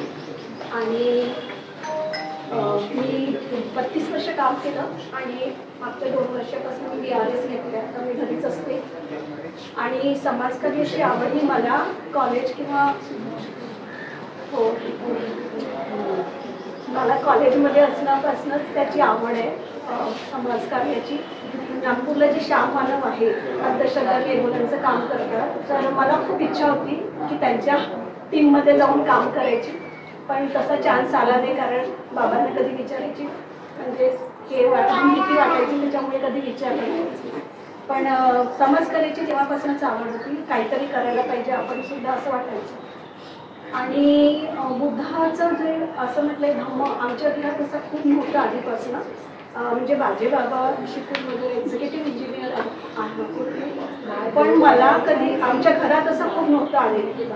आणि नंतर जेव्हा मी 6-7 स्टँडर्डमध्ये असताना आमच्या घरात जेव्हा आम्ही नागपूरला स्थायिक झालो तेव्हा आमच्याकडे आनंद कौशल्यांचे नाव ऐकलं असेल, आनंद कौशल्य वेदनकर त्याची ती यायला लागली. मग तेव्हापासून आमच्या घरामध्ये बुद्धिझम जास्त व्हायला लागलं. पण तरी डॉक्टर बाबासाहेब आंबेडकर समजायसाठी तेव्हापासून आम्ही बुद्धाचं जास्त करायला लागलो. पण मग बाबासाहेब आंबेडकरांना बघण्यासाठी माझ्याकडे एक पुस्तक होतं, मी कॉलेजमध्ये असताना ते पुस्तक वाचलेलं, म्हणजे कदाचित 9th-10th पण असेल, तेव्हा मी ते पुस्तक वाचलं LR बालीचं डॉक्टर बाबासाहेब आंबेडकर जीवन और मिशन. ते पुस्तक वाचल्यावर मी पूर्ण चेंज झाले. आणि तेव्हापासून माझ्यामध्ये इतका पेन होता की त्यांनी एवढं कसं सहन केलं, बाबासाहेबांनी आपल्यासाठी एवढं सहन कसं काय केलं. म्हणजे ते आठवून मला बऱ्याचदा रडायला यायचं, बऱ्याचदा वाईट वाटायचं, किती कष्ट केले त्यांनी आपल्यासाठी. पण जेव्हा मी पाली डिपार्टमेंटमध्ये लँड झाली तेव्हा मला कळलं की ते बोधिसत्व होते आणि बोधिसत्वाचा अर्थ कळला, बोधिसत्व कळलं. मग तेव्हा म्हटलं की नाही, त्यांचा जन्म हे सगळं काम करायला झालेला, म्हणजे ग्रॅटिट्यूड आहे ते करण्याचं, त्यांचं तेवढं सगळं आहे रिस्पेक्ट. पण जो मला एक पेन होता माझ्या काळजामध्ये असं सुई उठल्यासारखा की त्यांनी किती कष्ट केले की मी म्हणजे त्यांचं आठवण वाईट वाटायचं, तो पेन माझा बाजूला झाला. कारण मी ते बोधिसत्व होते आणि बोधिसत्वाचा जन्म त्याच्यासाठीच असतो. तर हे माझं स्वतःची पर्सनल जर्नी आहे. पण की मी त्याच्यानंतर 91ला मी मुंबईत आली, जॉब केला 32 years. 2 वर्षापूर्वी मी जॉब सोडला कारण VRS स्कीम आली होती. स्कीम आल्यामुळे मग मी जॉब सोडला. आणि मग तरी माझी अशी काम करता करता माझी वाटचाल चालूच होती. म्हणजे लाईक समाजकार्यात माझं होतं, सम्राटमध्ये पण मी ॲज अ डायरेक्टर म्हणून मी गेलेली होती, बबन कांबळेंसोबत थोडं काम वगैरे करायचं. पण मला कुठे सॅटिस्फॅक्शन असं मिळालेलं नाही. पण एक त्याच्यानंतर मला असं नेहमी वाटायचं की आपण लोक छोटे छोटे चाळीत म्हणा किंवा कुठे एवढेशे 10x10चे विहार तयार करतात किंवा काय, तेव्हा असं नेहमी वाटायचं की आपल्याकडे एवढी मौल्यवान संपत्ती आहे, आपण त्याचं जतन न करता आपण नवीन विहार तर तयार करतो आणि ते पण एवढेशे 10x10, त्याच्यात धूळ साचलेली असते, लोक येत नाही. इव्हन आता मी जिथे पुन्हा नगरला राहते तिथे पण आहे, म्हणजे त्या विहाराचा शेप नाही आहे जो पाहिजे असा, कुठेतरी मागे त्याचा दरवाजा आणि आतमध्ये पण असं प्रसन्न वातावरण वाटतं, म्हणजे असं आहे. तर मग ते करण्यापेक्षा इथे या. आणि मला यांनी कोणीतरी एक सजेशन दिलं होतं की तुम्ही ब्रांच ओपन करा. माझं म्हणणं आहे, माझं थोडंफार तसंच डिफरंट थोडासा फरकाने तसंच म्हणणं आहे की जिथे कुठे तुम्ही विहार म्हणजे आपल्या लेण्या आहेत तिथले जे स्थानिक लोक आहेत, स्थानिक रहिवासी जे असतात त्यांच्या संपर्कात जायला पाहिजे. कारण आपण समजा नाशिकला गेलो किंवा ओडिसाला गेलो तर आपण तिथपर्यंत पोहोचू शकत नाही. आणि ओडिसाचे लोक अजूनही मागासलेले आहेत, तिथे एवढ्या बुद्धिझम नाही, कारण मी पूर्ण फिरून आलेली आहे, तिथे आता नवीन परत खूप काही सापडलेले आहे. तर मला असं वाटतं आपल्या सजेशन आहे की आपल्या वॉरियर्सना तिथे जाऊन त्यांना रहिवाशांना म्हणजे स्थानिक रहिवाशांना जर हाताशी घेतलं तर ती लोक इकडे येऊन म्हणजे त्या म्हणजे याचं थोडं संवर्धन जास्त चांगल्या तरीने करू शकतील. जसं बोरिवलीला तिथली लोक जातील, इथली पूनमनगर, दुर्गानगर इथे जे आहेत वाडा कॉलनी वगैरे, तर इथली लोक इथे पौर्णिमेला येऊन वगैरे ते विहारात करण्यापेक्षा एखाद्या पौर्णिमेला इथे या, म्हणजे आपलं इथे जाणं येणं असायला पाहिजे असं मला वाटते विहारात. कारण हे अमूल्य ठेवा आहे आणि सम्राट अशोकांनी जे आपल्यासाठी एवढं महान कार्य करून ठेवलेलं आहे त्याचं जतन करणं आपलं. कारण आर्किओलॉजी डिपार्टमेंटमध्ये गेलं तर 80% हे पूर्वी भारत कसा होता हे सम्राट अशोकाच्याच कार्यामुळे आपल्याला कळतं की त्यांनी कशा लेण्या बांधल्या आणि भगवान बुद्ध कोण होते, कसे होते, हे सुद्धा आपल्याला सम्राट अशोकांच्या ह्या महान कार्यामुळेच कळलं, नाही तर कळलंच नसतं. आणि त्याशिवाय इंग्रजांनी पण जे काही काम केलं जेम्स आणि बाकी इंग्रजांनी पण जे काही काम केलं त्याच्यामुळे सुद्धा आपल्याला हे कळलं की म्हणजे बुद्ध कोण होते, कारण की जेव्हा हे उत्खनन झालं इंग्रजांनी काढलं तेव्हा त्यांना कोणीतरी आफ्रिकन व्यक्ती वाटलं कोण, पण नंतर हे कळलं हळूहळू. तर ह्या सगळ्या गोष्टीमुळे मला असं वाटतं आपण या सगळ्या जेम्सपासून सगळ्यांची माहिती काढायला पाहिजे, थोडा बुद्धिझमचा अभ्यास करायला पाहिजे, कारण त्याच्याशिवाय कळत नाही. बरेचदा असं जर काही सांगायला गेलं तर म्हणजे आहे नॉलेज पण ते सांगितलं पटत नाही लोकांना, तर त्यांना असं वाटतं की हे आपल्यात नाही आहे, की आपल्यात नाही आहे, पण हे सगळं आपलंच आहे. म्हणजे हे कल्पना वगैरे सगळं आपल्याच आहे, ते इति वगैरे हा प्रकार आपल्यातच आहे.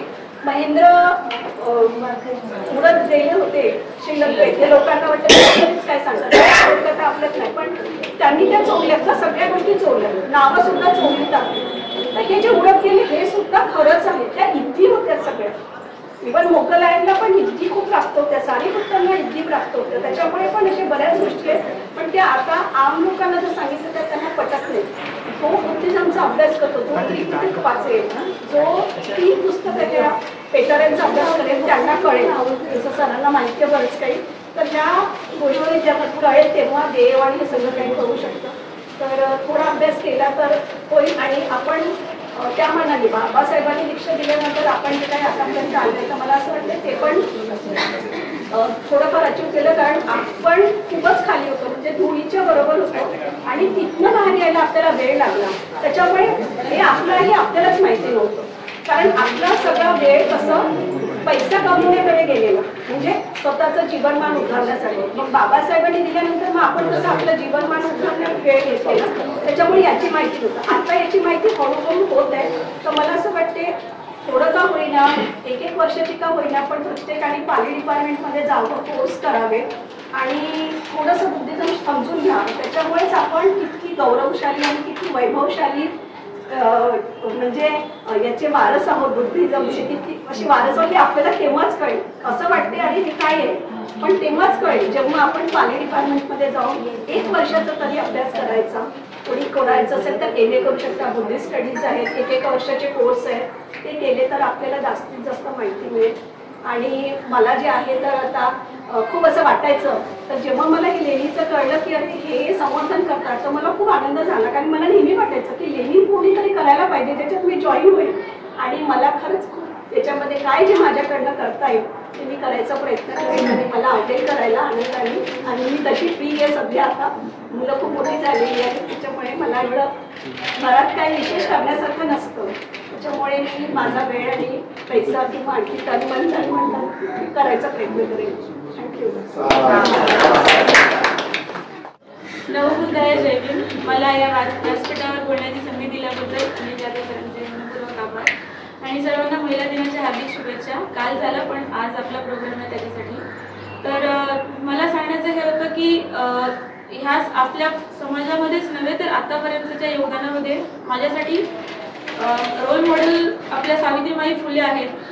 माता रमाई झाल्याच, पण सावित्रीबाईंचं एवढं मोठं योगदान आहे, त्या योगदानामुळे, त्यांच्या योगदानामुळे आपण हा दिवस बघू शकतो.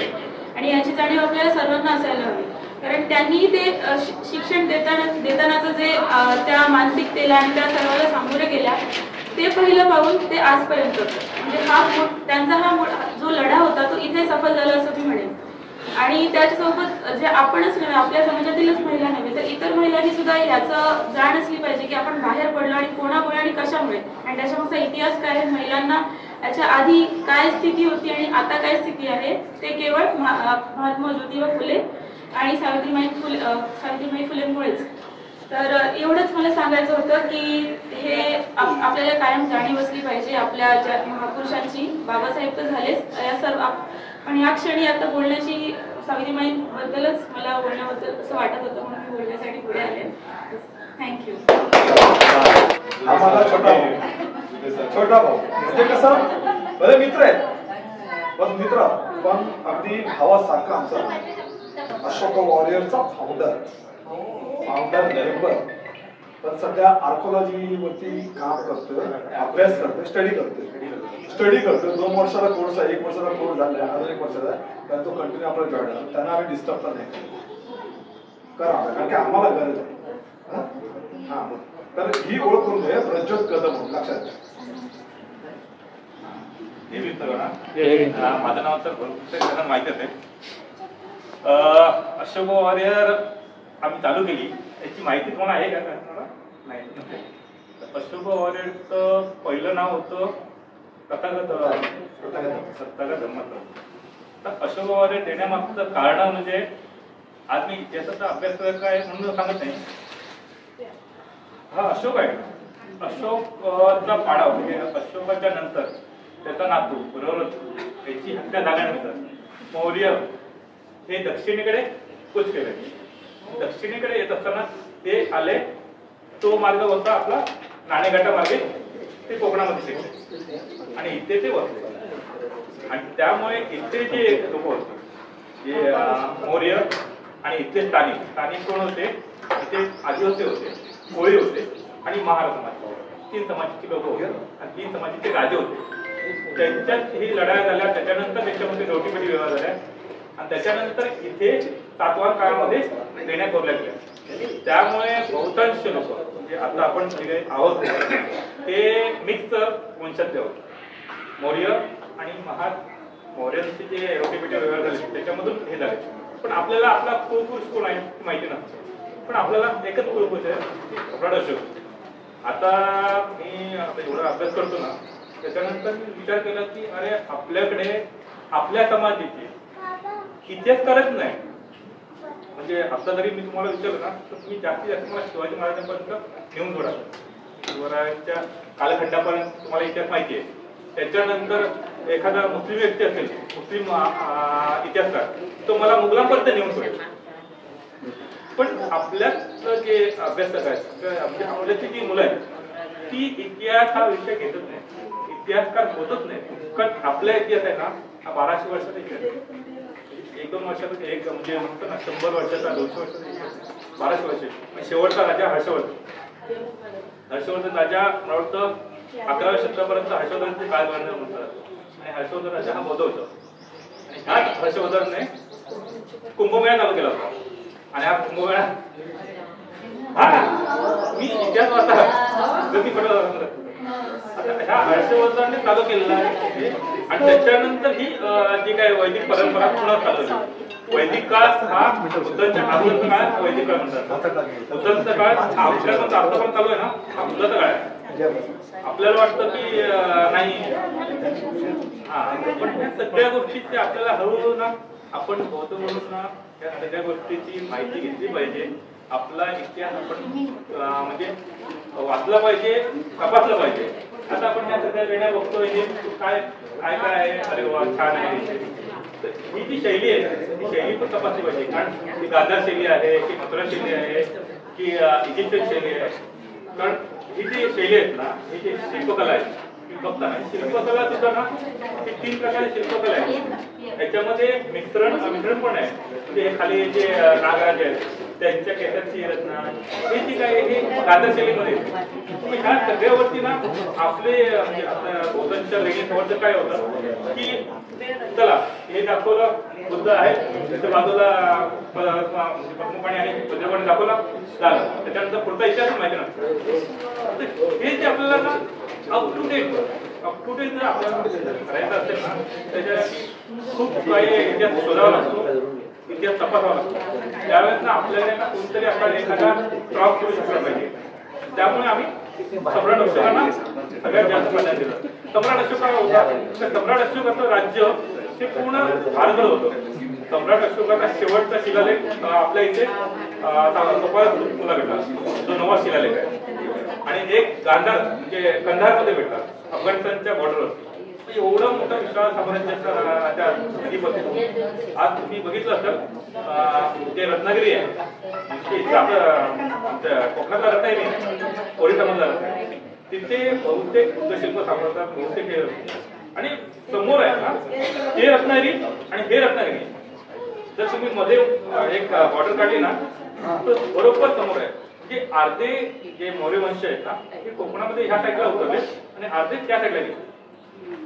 आणि तिकडे जाऊन त्यांनी अमरावती स्तूप आहे, म्हणजे अमरावती एक आज अमरावती आता जे आंध्र प्रदेशची राजधानी होणार आहे. आंध्र प्रदेश हे आहे ना राज्य, तेलंगणा वेगळं झालं, तेलंगणा हैदराबाद झालं. आता आंध्र प्रदेशसाठी वेगळं ते राजधानी करणार आहे, ती अमरावती. ती अमरावती कधीची, ती बुद्धांच्या काळातली अमरावती. ते सगळं काही आपला बौद्ध इतिहासात खूप छान आहे आणि इतका अप्रतिम आहे की आपण ह्या इतिहासाच्या मार्गाने आपण सध्यावरती मात करू शकतो. पण आपल्याला काय पुरावे नसतात, आपल्याला कोण बोलणारे नसतात, आपल्याला डिबेट करू शकत नाही. आमच्याकडे डिबेट करायला फक्त शिवरायांपर्यंत डिबेट करू शकतो नाही. ते तिकडे झालं, त्याच्यानंतर ते गणेश शिर्के नव्हतेच, हेच होते. आता तुम्हाला एक सोपं उदाहरण सांगतो. म्हणजे शिवरायांपर्यंत जे मुघल बादशाह औरंगजेब वयाची 27 वर्ष तो दक्षिणेत राहिला, बरोबर आहे. त्याने सैन्य पण तिकडून आणलं होतं ना. आता 27 वर्ष तो राजा इथे राहिला, त्याच्याबरोबर सैन्य किती वर्षात असेल? नियर बाय 21-22 एखादा तरुण आला असेल, तो कधी गेला असेल तो इथून, तो 56व्या वर्षी 57व्या वर्षी. मग तिथपर्यंत त्याने काय केलं? एखाद्या पुरुषाने इथेच लग्न केले असतील, इथेच तो राहिला असेल, इथेच काही झाला असेल आणि इथेच मग त्यांची वंशावळ वाढली असेल, बरोबर आहे ना. हे सगळं काही आहे, फॅक्ट आहे. पण ह्याच्यावर डिपेंड कोण करणार? कोणच करत नाही ना ते. पण आपल्याला काय म्हणायचं, ते जाऊ दे, ह्यांचा इतिहास सोडून द्या. आपल्याला तो इतिहास आहे ना, तो तपासायचा असेल तर प्रथम आपल्याला सम्राट अशोकांना ग्राह्य धरावंच लागेल. सम्राट अशोक हा आपला एकमेव म्हणजे म्हणतो ना आपण, एक कणा म्हणा, आदर्श म्हणा किंवा आराध्य म्हणा, सम्राट अशोक आहे. सम्राट अशोकानंतर आपल्याला कोणीच माहिती नाही. आता सम्राट अशोकांचं हे जे चित्र आहे, हे सुद्धा आपण म्हणू शकत नाही की ऍज इट इज प्रोसेस आहे. किंवा बुद्धांचं पण आहे ना, ते पण ऍज इट इज नाहीये. ही जी शैली ही गाथाची आहे. आणि ते कधी आलं, त्यावेळेस सिकंदराचं आक्रमण भारतावर झालं आणि त्यावेळेस तिथून जे शिल्पकार भारतामध्ये आले, त्यांनी ही शिल्पकला भारतामध्ये आणली. त्यामुळे तिथून हे स्तूप आणि हे चालू झाले. त्याच्या अगोदर आपल्याला सगळे स्तूपच माहिती होते आणि कोणती शैली माहिती नव्हती. त्यामुळे आपण अभ्यास करा. आणि आज आमच्या सोबत जोडले द्या. जागतिक महिला दिवस आहे. जागतिक महिला दिवस असताना मी एक छोटी उदाहरण सांगतो. आपल्या महिला पण ना काही गोष्टी ना टाळतात, विचार करायला टाळतात. मग बाबासाहेबांच्या जीवनामध्ये त्यांच्या 2 पत्नी, एक होती रमाईचं कष्ट म्हणजे आयुष्य, म्हणजे माझ्या आई बापाला पण म्हणजे आईला पण जमणार नाही इतके रमाई. त्याच्यानंतर त्यांची दुसरी पत्नी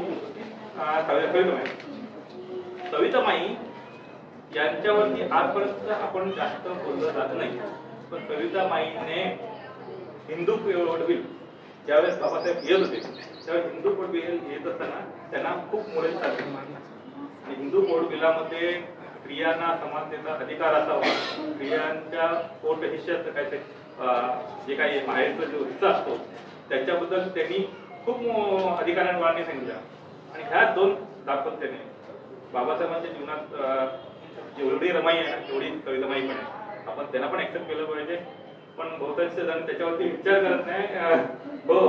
आणि बाबासाहेबांच्या वेळेस 1951ला जेव्हा राजीनामा दिला, त्यावेळेस त्याच्यानंतर तो माणूस कायदेमंत्री झाला, काहीतरी पारस्कर म्हणून आहे त्यांचा, तो व्यक्ती सुद्धा बाबासाहेबांकडे यायचा हिंदू कोड बिलाची जे काही छोट्या छोट्या गोष्टी ऍक्सेप्ट करण्यासाठी.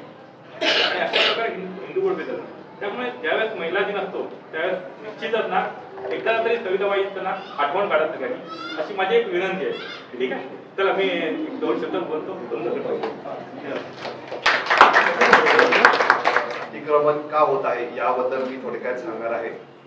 तर बुद्ध लेण्यामध्ये अतिक्रमण होण्याचं कारण, मागचं कारण हेच आहे, कारण आपणच आहोत. कारण आपणच जर या बुद्ध लेण्यांमध्ये जात नसेल, आपणच जर या बुद्ध लेण्यांमध्ये जात नसाल तर दुसरा कोणीतरी येऊन तिथे अतिक्रमण करणार असं आहे. आणि बुद्ध लेण्यांमध्ये अतिक्रमण खूप झालेले आहेत. तर ते कोणत्या कोणत्या लेण्यांमध्ये अतिक्रमण झालेले आहेत?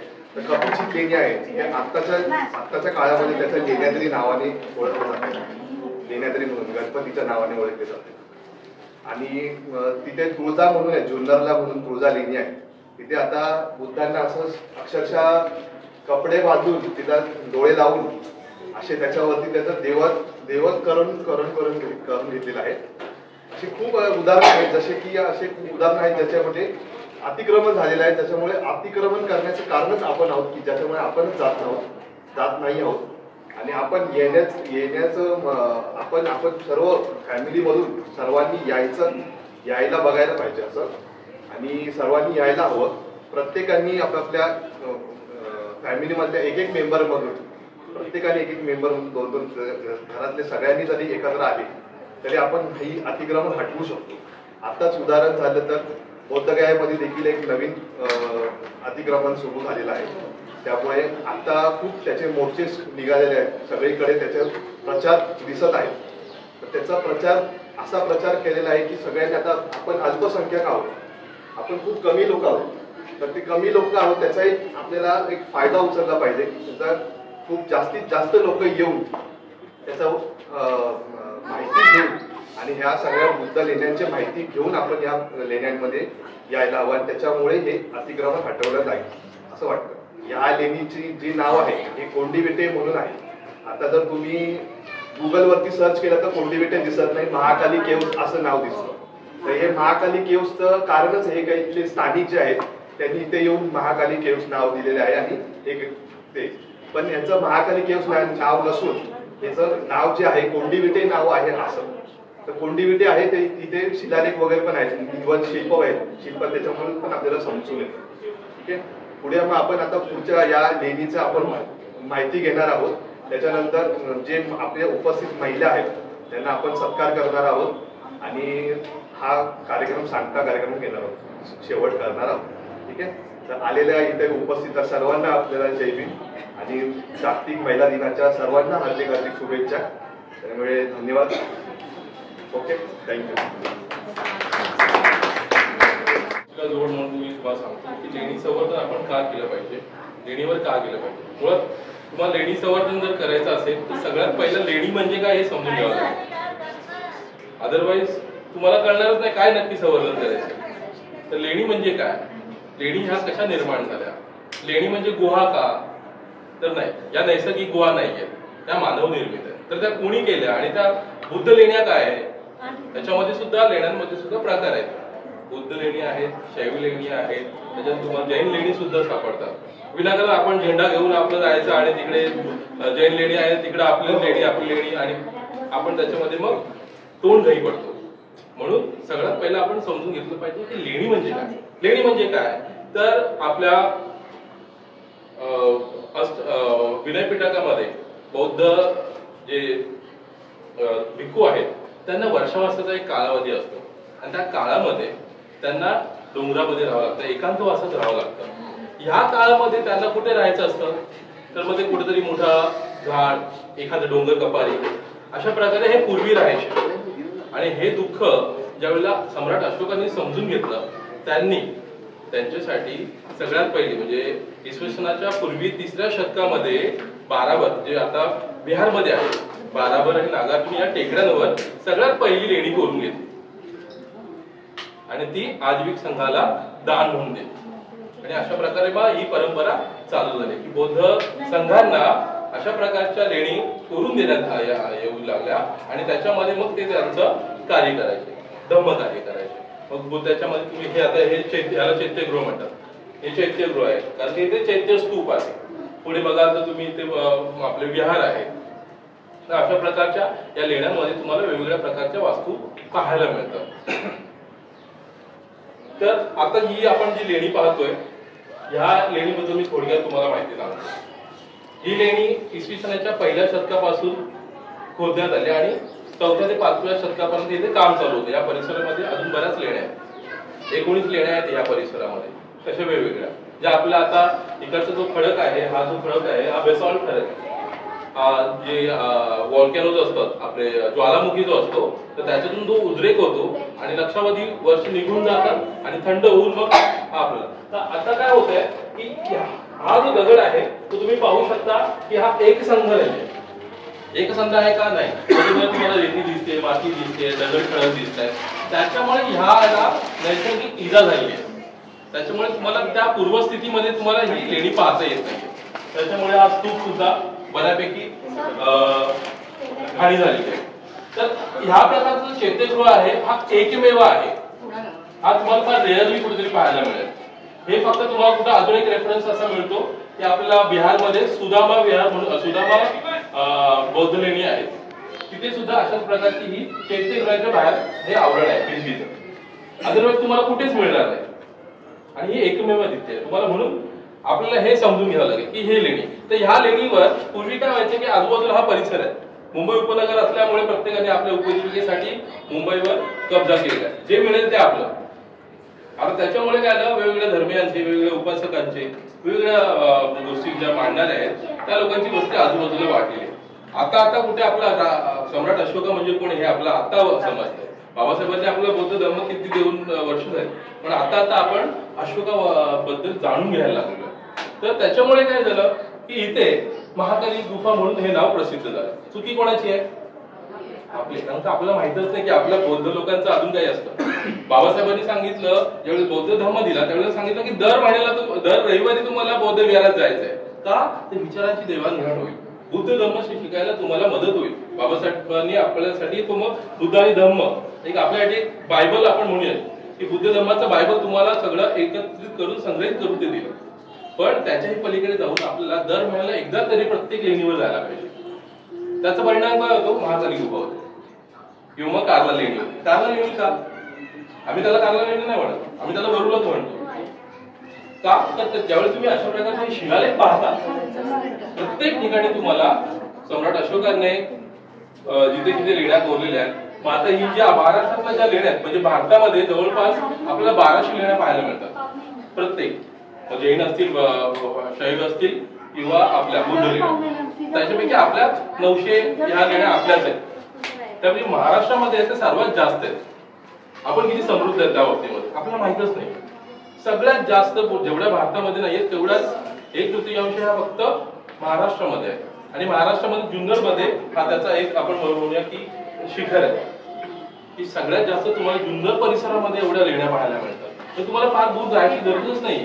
प्रत्येक ठिकाणी तुम्ही जिथे जाल तिथे तुम्हाला लेण्या तुम्हाला सापडतील. आणि जुन्नरला तुम्ही तिकडे गेला तर तिकडे पण तुम्हाला तेच दिसेल. आपण लेण्याद्री म्हणजे आपण कदाचित आपल्याला माहित नसतं ना, आपण तेवढ्या धर्माचा अभ्यास केला नसतो. आपण ज्या संगतीमध्ये वाढतो, ज्या संगतीसोबत राहतो, आपला ऑफिस वर्ग असेल, आपला आजूबाजूचा सहकारी वर्ग असेल, राहणारे परिसर रहिवासी असतील, तर त्यावेळेला मग आपण कारला जातो. कारला आई एकविराला जाऊ. आपल्याला त्यावेळेला माहितच नसतं की ही वास्तू काय आहे. तिथं कदाचित बऱ्याच जणांनी कॉइन पण उडवलं असेल की इच्छा पूर्ण का माहितीच नाही. पण ज्यावेळेला आपण अभ्यास करतो त्यावेळेला समजतं की हे दुसरं तिसऱ्यांचं नाही, हे माझं आहे, हे चैत्यगृह आहे, हे चैत्य स्तूप आहे. याच्याने इच्छा पूर्ण होत नाहीत, त्याच्यातून मनाला शांती मिळते, मनाला शांती मिळते. हा वेगळा मार्ग आहे, हा कर्मकांडाचा मार्ग नाही. अजूनही ते चालू आहे. तपेशीत लेणी, तपेशीत म्हणजे लेण्यात 2 बौद्ध भिक्षूंच्या विहाराचं त्याचं त्या कक्षांचा तोडफोड करून तिथे ती लेण्याद्रीची मूर्ती स्थापित केली आहे. तर आता तुम्ही काहीच नाही करू शकत. पेशवेकालीन आहे, त्याचा गॅझेटमध्ये सुद्धा नोंदी आहेत. पण तुम्ही जातच नाही ना. एखादा कोणता तरी मंत्री म्हणतो की लेणी फिणी काय, कुत्र विचारतं का? बरोबर आहे, माझ्या मध्ये ते बरोबर आहे. आम्ही बौद्धांचं हे एवढं मोठा वारसा असून सुद्धा आम्ही बौद्धच विचारत नाहीयेत, तर त्यांच्यासाठी मग ते कुत्र विचारण्यासारखंच आहे ना. त्यांना त्यांचाच देव प्रिय असतात, आम्हाला त्याच्याबद्दल काही नाही. आमचा संघर्ष हा आमच्या अतिक्रमणाला आहे. बौद्ध धर्माला, आमच्या बौद्ध लेणीला हा जो ग्रहण लागलेला आहे ते अतिक्रमणाचा आहे आणि ते आपल्याला मिटवायचं. सगळ्या ठिकाणी तुम्हाला ते दिसेल. कुठेही जा तिथे तुम्ही जीवदानीला गेला तरी तुम्हाला दिसेल. म्हणजे असं म्हणजे जर अभ्यासकांचं असं मत आहे की सगळ्यात पहिली तशी आपली भाजेची आहे, सगळ्यात पहिली जी लेणी कोरण्यात आली ती भाजेची आहे. पण जर तिकडचा आणि तिकडचा संदर्भ पाहिला, जीवदानीला गेला तर तिकडचं बाकी बऱ्यापैकी त्यांनी कव्हरअप केलेलं आहे. पण तिथे जिथे गाभारा देवीचा आहे, जीवदानी देवीचा, तिकडच्या ज्या भिंती पाहिल्या, तिकडची जी ग्लेज आहे भिंतीची, ती ग्लेज आणि भाज्याची ग्लेज, मोरियन ग्लेज म्हणतात त्याला. भाज्याच्या स्तूपाला जी ग्लेज आहे एकदम चकाकी, आरशासारखी चकाचक एकदम, ती ग्लेज सिमिलर आहे. अजून सुद्धा तुम्हाला विहार दिसतात, विहाराच्या चौकटी आहेत जीवदानीला. म्हणजे असं कोणतं देवस्थान नाही जिथं तुम्हाला आपली लेणी दिसणार नाही. हे अतिक्रमण का होतं? आपण समजून घेत नाही. लेणी म्हणजे काय हे आपण समजून घेत नाही. समजलं का? तर ह्याच्यासाठी आपण लेणी संवर्धन करणं गरजेचं आहे. वरती सगळे बुद्धांचंच आहे, वेगवेगळे मुद्रेमधले आहेत. तर मुद्रांचा पण बराच अभ्यास आहे. भरपूर असतो, वेगवेगळ्या मुद्रांमध्ये तुम्हाला समजेल. मुद्रांमुळे तुम्हाला तो कालखंड समजतो. जर तुम्ही बुद्धांचा इतिहास वाचला तर त्यात सायन्टिफिकली ते खूप छान. हो हो, तर त्याच्यामुळे हा तर तेच म्हणतो की ते हे रेफरन्स आहेत. आपण कधी कधी कसा आपण सगळ्या म्हणजे जे परीक्षा वगैरे जे देतात त्याच्या टिप्पणी काढतात, अख्खा चॅप्टर नाही लिहित आपण छोटी टिप लिहितो की हा हे असं आहे आणि मग त्याचा रेफरन्स घेऊन आपण परीक्षेत जाऊन लिहितो. तशा प्रकारचं हे तुम्हाला अँकर्स आहेत तुमच्यासाठी की हे ते पाहिलं की तुम्हाला मग अख्खी हिस्ट्री कळते. जसं मी सांगितलं की महालक्ष्मी म्हणजे ते महामाया. महामाया म्हणजे काय, कसं ते बघितलं की तुम्हाला तो इतिहास कळतो पूर्ण. मग बुद्धांचा इतिहास कळतो, त्यांचा जन्म कसा झाला, त्याची सुरुवात कुठून झाली. म्हणून आपलं शिल्प समजून घेतली पाहिजे. जसं मॅडमने सांगितलं की प्रत्येक मुद्रेचा काहीतरी अर्थ असतो. इथे तुम्हाला आता बाकीच्या ठिकाणी पण बघा तर तिथे शिल्पे कमी आहेत, इथे शिल्प तुम्हाला पाहायला मिळतात. जसं मी तुम्हाला सांगितलं हे बघा, हे फार रेअरली तुम्हाला मिळेल. काही लिहिणी हे कार्विंग आहे. बाकी आपलं आपण पुढे चालू. लेणी हा जो भाग आहे याचं नाव आहे कोंडिवडे लेणी. हे बाजूला गाव आहे त्याचं नाव होतं कोंडिवडे. कोंडिवडे गावावरून त्याचं नाव कोंडिवडे आहे. परंतु इथं महाकाली 2010, 11, 12ला इथे सुद्धा अतिक्रमण करण्याचा प्रयत्न केला होता आणि अतिक्रमण करता करता तिथे काय म्हणतात ते महाशिवरात्रीची नवरात्र फार मोठ्या प्रमाणावर इथे साजरा केला. आपण जर पाहिलं ना हे जे शिल्प आहे हे शिल्प तथागत बुद्धांचं आहे. आम्ही रेफरन्स देतो तो आमच्याकडे एवढे फोटो आहेत म्हणजे माझ्या लॅपटॉपमध्ये जवळजवळ 10,000 फोटो आहेत. लेण्यांचे 10,000 फोटो आहेत. 10,000 लेण्या लॅपटॉप मध्ये आणि मोबाईल मध्ये जवळजवळ 12,000. तर हे जे शिल्प हे आम्ही रेफरन्स मध्ये येतो. हे जे शिल्प आहे ते धम्मचक्र प्रवर्तन मुद्रेचे आहे. हे जे शिल्प आहे धम्मचक्र प्रवर्तन मुद्रेतील आहे आणि आता हात असा आहे त्याचा, हात असा आहे धम्मचक्र प्रवर्तन मुद्रा आहे आणि प्रलंब पाद अवस्थेमध्ये त्यांची जी बसण्याची अवस्था आहे ती प्रलंब पाद आहे आणि ही धम्मचक्र प्रवर्तन मुद्रेत आहे. आता बुद्धाचं शिल्प बघा, महावीर शिल्प आणि बुद्धाचं शिल्प जवळजवळ सिमिलर वाटतं बरोबर. पण महावीराचं शिल्प हे संपूर्ण दिगंबर असतं, त्यांच्या अंगावरती वस्त्र नसतं. पण बुद्धाच्या शिल्पाला हे चिवर दिसते, हे चिवर दिसते. हा फरक आहे. अजून एक दुसरी गोष्ट, हे दोन जे बाजूला आहेत ना त्याला तत्व प्राप्त होण्याच्या अगोदरची जी अवस्था आहे त्याला बोधिसत्व म्हणतात. आता पद्मपाणी म्हणजे काय, त्यांच्या हातामध्ये कमळ आहे, डाव्या हातामध्ये कमळ आहे म्हणून ते पद्मपाणी आणि ह्यांच्या हातामध्ये वज्रे म्हणजे वज्रपाणी.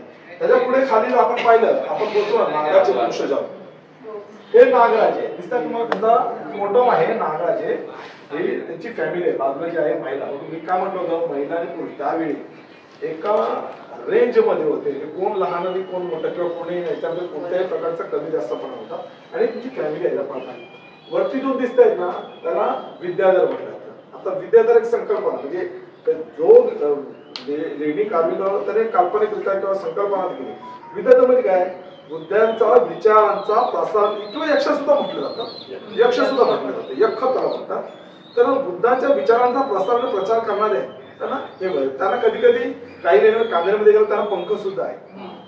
म्हणजे बुद्धांचा विचारांचा प्रसार प्रचार करण्यासाठी पाठवले ते लोक आहेत. एका प्रकारे दूध आहेत किंवा यक्ष आहेत. वरती जर बघितलं ते ध्यानस्थ अवस्थेमध्ये आपण प्रलंब आपलं ध्यानस्थ अवस्थेमध्ये आहे, बसण्याची स्थिती आहे तिची ध्यानस्थ अवस्था. पण मुद्रा कोणती आहे, धम्मचक्र प्रवर्तन. प्रत्येक मुद्राला अर्थ आहे. 8-9 मुद्रा आहेत बसण्याच्या, म्हणजे वरद हस्त सुद्धा आहे, वरद मुद्रा आहे, अभय मुद्रा सुद्धा आहे, अशा प्रकारचे अंगुली मुद्रा सुद्धा आहे. अशा प्रकारच्या मुद्रा आहेत. हे अशा प्रकारे शिल्प आहे. तर हे कसलं आहे, बोधिसत्व आहे. बोधिसत्व म्हणजे काय, जर तुम्ही थायलंड बँगमध्ये पाहिलं तर बोधिसत्वाच्या डोक्यावरती बुद्ध असतात. तर सेम हे बोधिसत्व आहे, त्याच्या डोक्यावरती बुद्ध आहे. आपण पाहू शकता त्या बाजूला दोन उपासक म्हणा किंवा विद्याधर म्हटलं इथे स्वतः, हे बोधिसत्व आहे.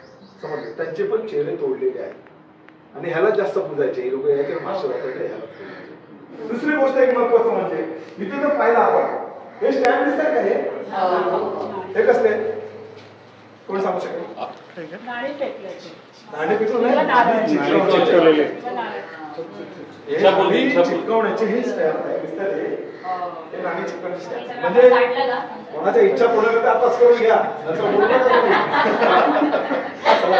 मग अशा प्रकारे हे लेणीची अशीच वाटलं आणि ह्याला शिवलिंग समजायचे समजलं ना म्हणजे त्याचा पॉईंट चिटके त्याचा पूर्ण होतात अशा प्रकारे ते आता बंद झालं आहे आणि त्याच्यामध्ये आम्ही जे जुने जे रिलीज होत होते म्हणजे ते एबीसी असं किंवा आम्ही असं आम्ही तिकडून काही वैचारिक वादने मला बाहेर पडतो तशी का बात येताना एकत्र तर अशा प्रकारे हे लिपीचं काम आपलं करताना आणि खूप छान प्रकारे आपण आदर्श म्हणजे आमचे बहिणी बोलतो सगळ्याच आदर्श आहे ह्या त्यासाठी खास स्पेशल त्यांचा वेळ काढून सर्वांना घेता अशोक त्यांचा वेळ त्या शाळेमध्ये शिक्षण शिक्षा काय एक शाळेचा एक वेळ काढून सुद्धा आमच्यासाठी वेळ देतात मी खरोखर अशोक विश्ववंदनीय तथागत भगवान गौतम बुद्ध विश्वानंतराव परमपूज्य डॉक्टर बाबासाहेब आंबेडकर महामाता इथे बसले माझ्या माता भगिनी तसेच वरिष्ठ माझे वडील वडिलांसारखे सर्वश्रेष्ठ असे लोक आहेत त्या सगळ्यांना वंदन करते. माझं नाव श्वेता सुनील पवार. मी या शाळेच्या बाजूला मला अभिमानाची गोष्ट म्हणजे मी ज्या ठिकाणी नोकरी करते ती शाळा या महान अशा सम्राट अशोकाच्या वारशाचं शेजारीच आहे. मी रोज येताना या लेडीला वंदन करते आपलं सुत्तम म्हणते आणि मग मी शाळेत जाते. हा मला खूप अभिमानाची गोष्ट आहे. 2-3 वर्ष झाले मी दान पारमिता फाउंडेशन या संस्थेमध्ये म्हणजे आपण व्हॉट्सअपद्वारे दाखल झाले आणि मी धम्मलिपी शिकले. नंतर अशोका वरेसे जाधव दादा म्हणजे सर यांची ओळख झाली आणि त्याने बऱ्याच वेळेला आम्ही त्यांच्याबरोबर लेणी सहल केलेली आहे आणि अनेक ग्रुप आहेत.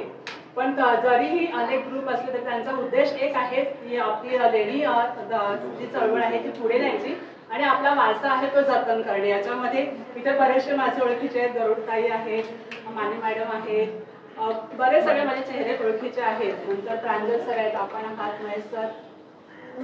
तर इथे मला बोलवले याच्याबद्दल मी आभार मानते.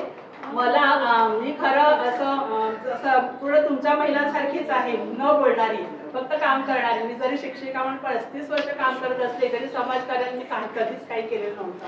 पण जेव्हा दादांची ओळख झाली आणि ते असं ताई म्हणून हाक मारतात ना म्हणजे आम्हाला ते महापौर पुरस्कार राष्ट्रपती पुरस्कार वाटतो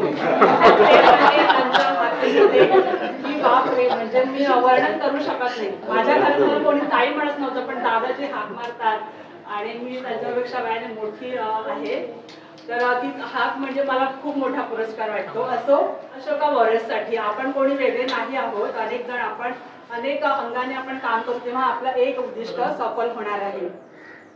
तर दादा बरंच मला सांगतात तुम्ही अमुक ठिकाणी आपण मला जमत नाही. माझे प्रकृती जरी मी दिसत असले छान वजनदार तरी पण मला शाळा घर आणि असं बाहेर जाणं जास्त जमत नाही. पण मी सरांना सांगितलंय की धम्मासाठी दान देणं आणि धम्मलिपी शिकवणं हे मला कधीही सांगितलं करेन. कारण धम्मलिपी मला घरातून शिकवायची आणि दान पण घरातूनच करायचं आणि मला जेवढं जमेल तेवढं मी सरांबरोबर वेगवेगळ्या ठिकाणी सहलीला जात असते आणि बऱ्याच ठिकाणी मी गेलेले आहे आणि माझा प्रयत्न नेहमी असाच राहणार आहे.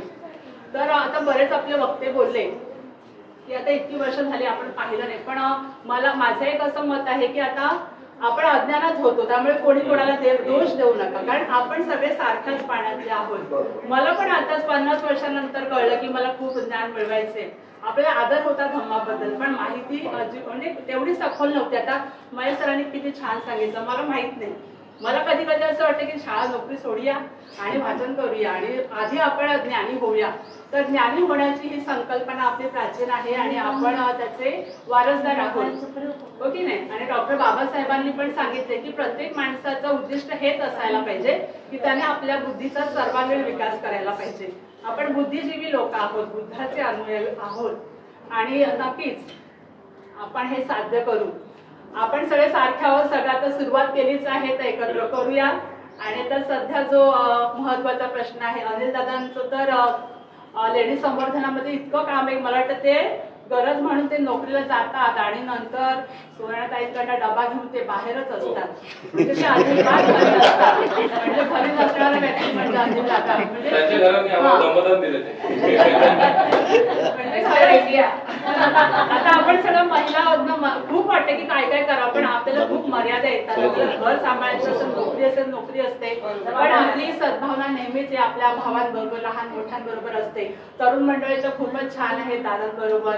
आणि माझा प्रयत्न असेल की मी असे नवीन तरुण काय करेन गोळा करून सरांकडे आणून देईन. ते म्हणजे मला नाही करता येत असं एक मी तरुण शोधलेला आहे पुण्यातला, मी सरांना देणार आहे. माझ्या नोकरीमध्ये सुद्धा मी जेवढी वर्ष नोकरी केली त्याच्यामध्ये मी लहान मुलांना, माझ्याकडे पहिलीपासून 10वी पर्यंतची मुलं असतात, त्यांना मी महामानवांचे विचार देत असते आणि वैज्ञानिक दृष्टिकोन देत असते. आणि शिवाय हा पूर्ण एरिया मला माहित आहे, मी त्या एरियात जाऊन म्हणजे शाळा बाह्य मुलं आहेत त्यांना आणून त्यांना शाळेच्या प्रवाहात दाखल करते. शाळेचं कोणी करते पण मला ते माझं नैतिक कर्तव्य वाटतं आणि एवढं मी करते. हा, त्याच्यानंतर आणखी अभिमानाची गोष्ट म्हणजे माझाच एक विद्यार्थी गणेश गायकवाड, एकदा मी सरांबरोबर गेले होते एका कार्यक्रमात, तर त्याने माझा सत्कार केला आणि घरी घेऊन गेला. आणि त्याने काय केलं असेल तर त्याने एक धम्मलिपीचं पुस्तक मला भेट दिलं आणि तो मला वाटतं श्रामणेला शिबिराला ते बसले होते तर त्यांना जे धम्मदान मिळालं होतं त्याच्यातली 50 रुपयाची करकरीत नोट मला दिली. त्याच्यातली मी ती कायमची जपून ठेवलेली आहे म्हणजे अशी छान बॉक्समध्ये. माझ्या विद्यार्थ्याने मला दिलेली ही भेट सगळ्यात मौल्यवान आहे. तुम्ही सगळे मौल्यवान आहे, सगळ्यांच्या ठाई बुद्धत्वाचा अंश आहे हे नक्कीच. त्या सगळ्यांना मी वंदन करते. असंच आपण एकत्र राहूया. मला जेवढं शक्य तेवढं मी काम करणार आहेच. तुम्हाला पण सर्वांना शुभेच्छा. दादांना खूप खूप धन्यवाद. सर्वांना सुखाचं असं मंगल दीर्घ आयुष्य लाभू दे, सुखबळ लाभू दे आणि हे आपलं धम्माचा जो वारसा आहे तो आपण अखंड ठेवूया. नमो बुद्धाय. जय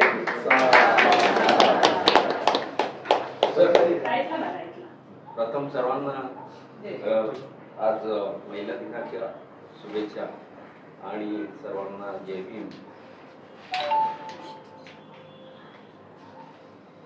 तर रात्री मुलीने एक कविता पाठवली आहे, 1च मिनिट घेतो तुमचं.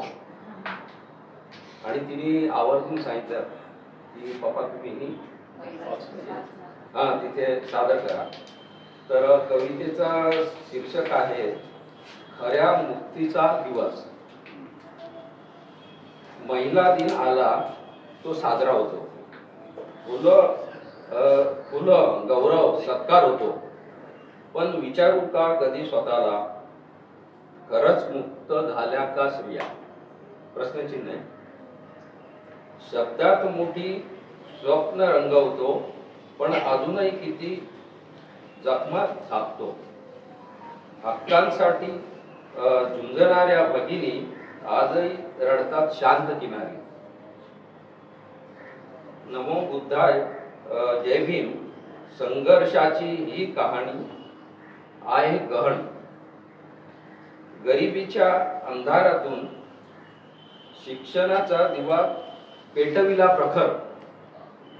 आईच्या प्रेमाने, वडिलांच्या धीराने पाऊल पुढे टाकले अविरत. मुलांच्या भविष्यासाठी स्वप्नांच्या दिशेने चालले अखंड. समानतेच्या गप्पा मारतो पण घरातच तिला मागे टाकतो. कोणी उंबरट्याच्या आत अडकली तर कोणी रस्त्यावर चिरडली. शिक्षण, नोकरी, सन्मान हवा फक्त एका दिवसापुरता नव्हे. खऱ्या मुक्तीचा तो दिवस हवा जेव्हा स्त्रीला तिचे हक्क मिळतील सदैव. दारिद्र्यातून उभारली उंची, शिक्षणाने घडविले भव्य भवितव्य. स्त्री शक्तीचा गौरव करूया, समाजाची प्रगती हाच आपला अभिमान. एवढं ते सांगतो. आणि माझ्या मिसेसनी तिचं ते सांगितलं सर्व कहाणी म्हणजे तिची जी काय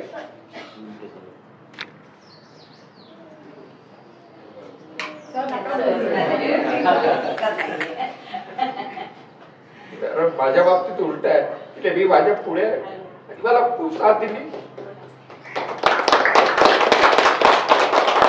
7 जन्मी मला हाच नवरा मिळू दे. मी म्हणतो 7 जन्मी मला पाय पडले.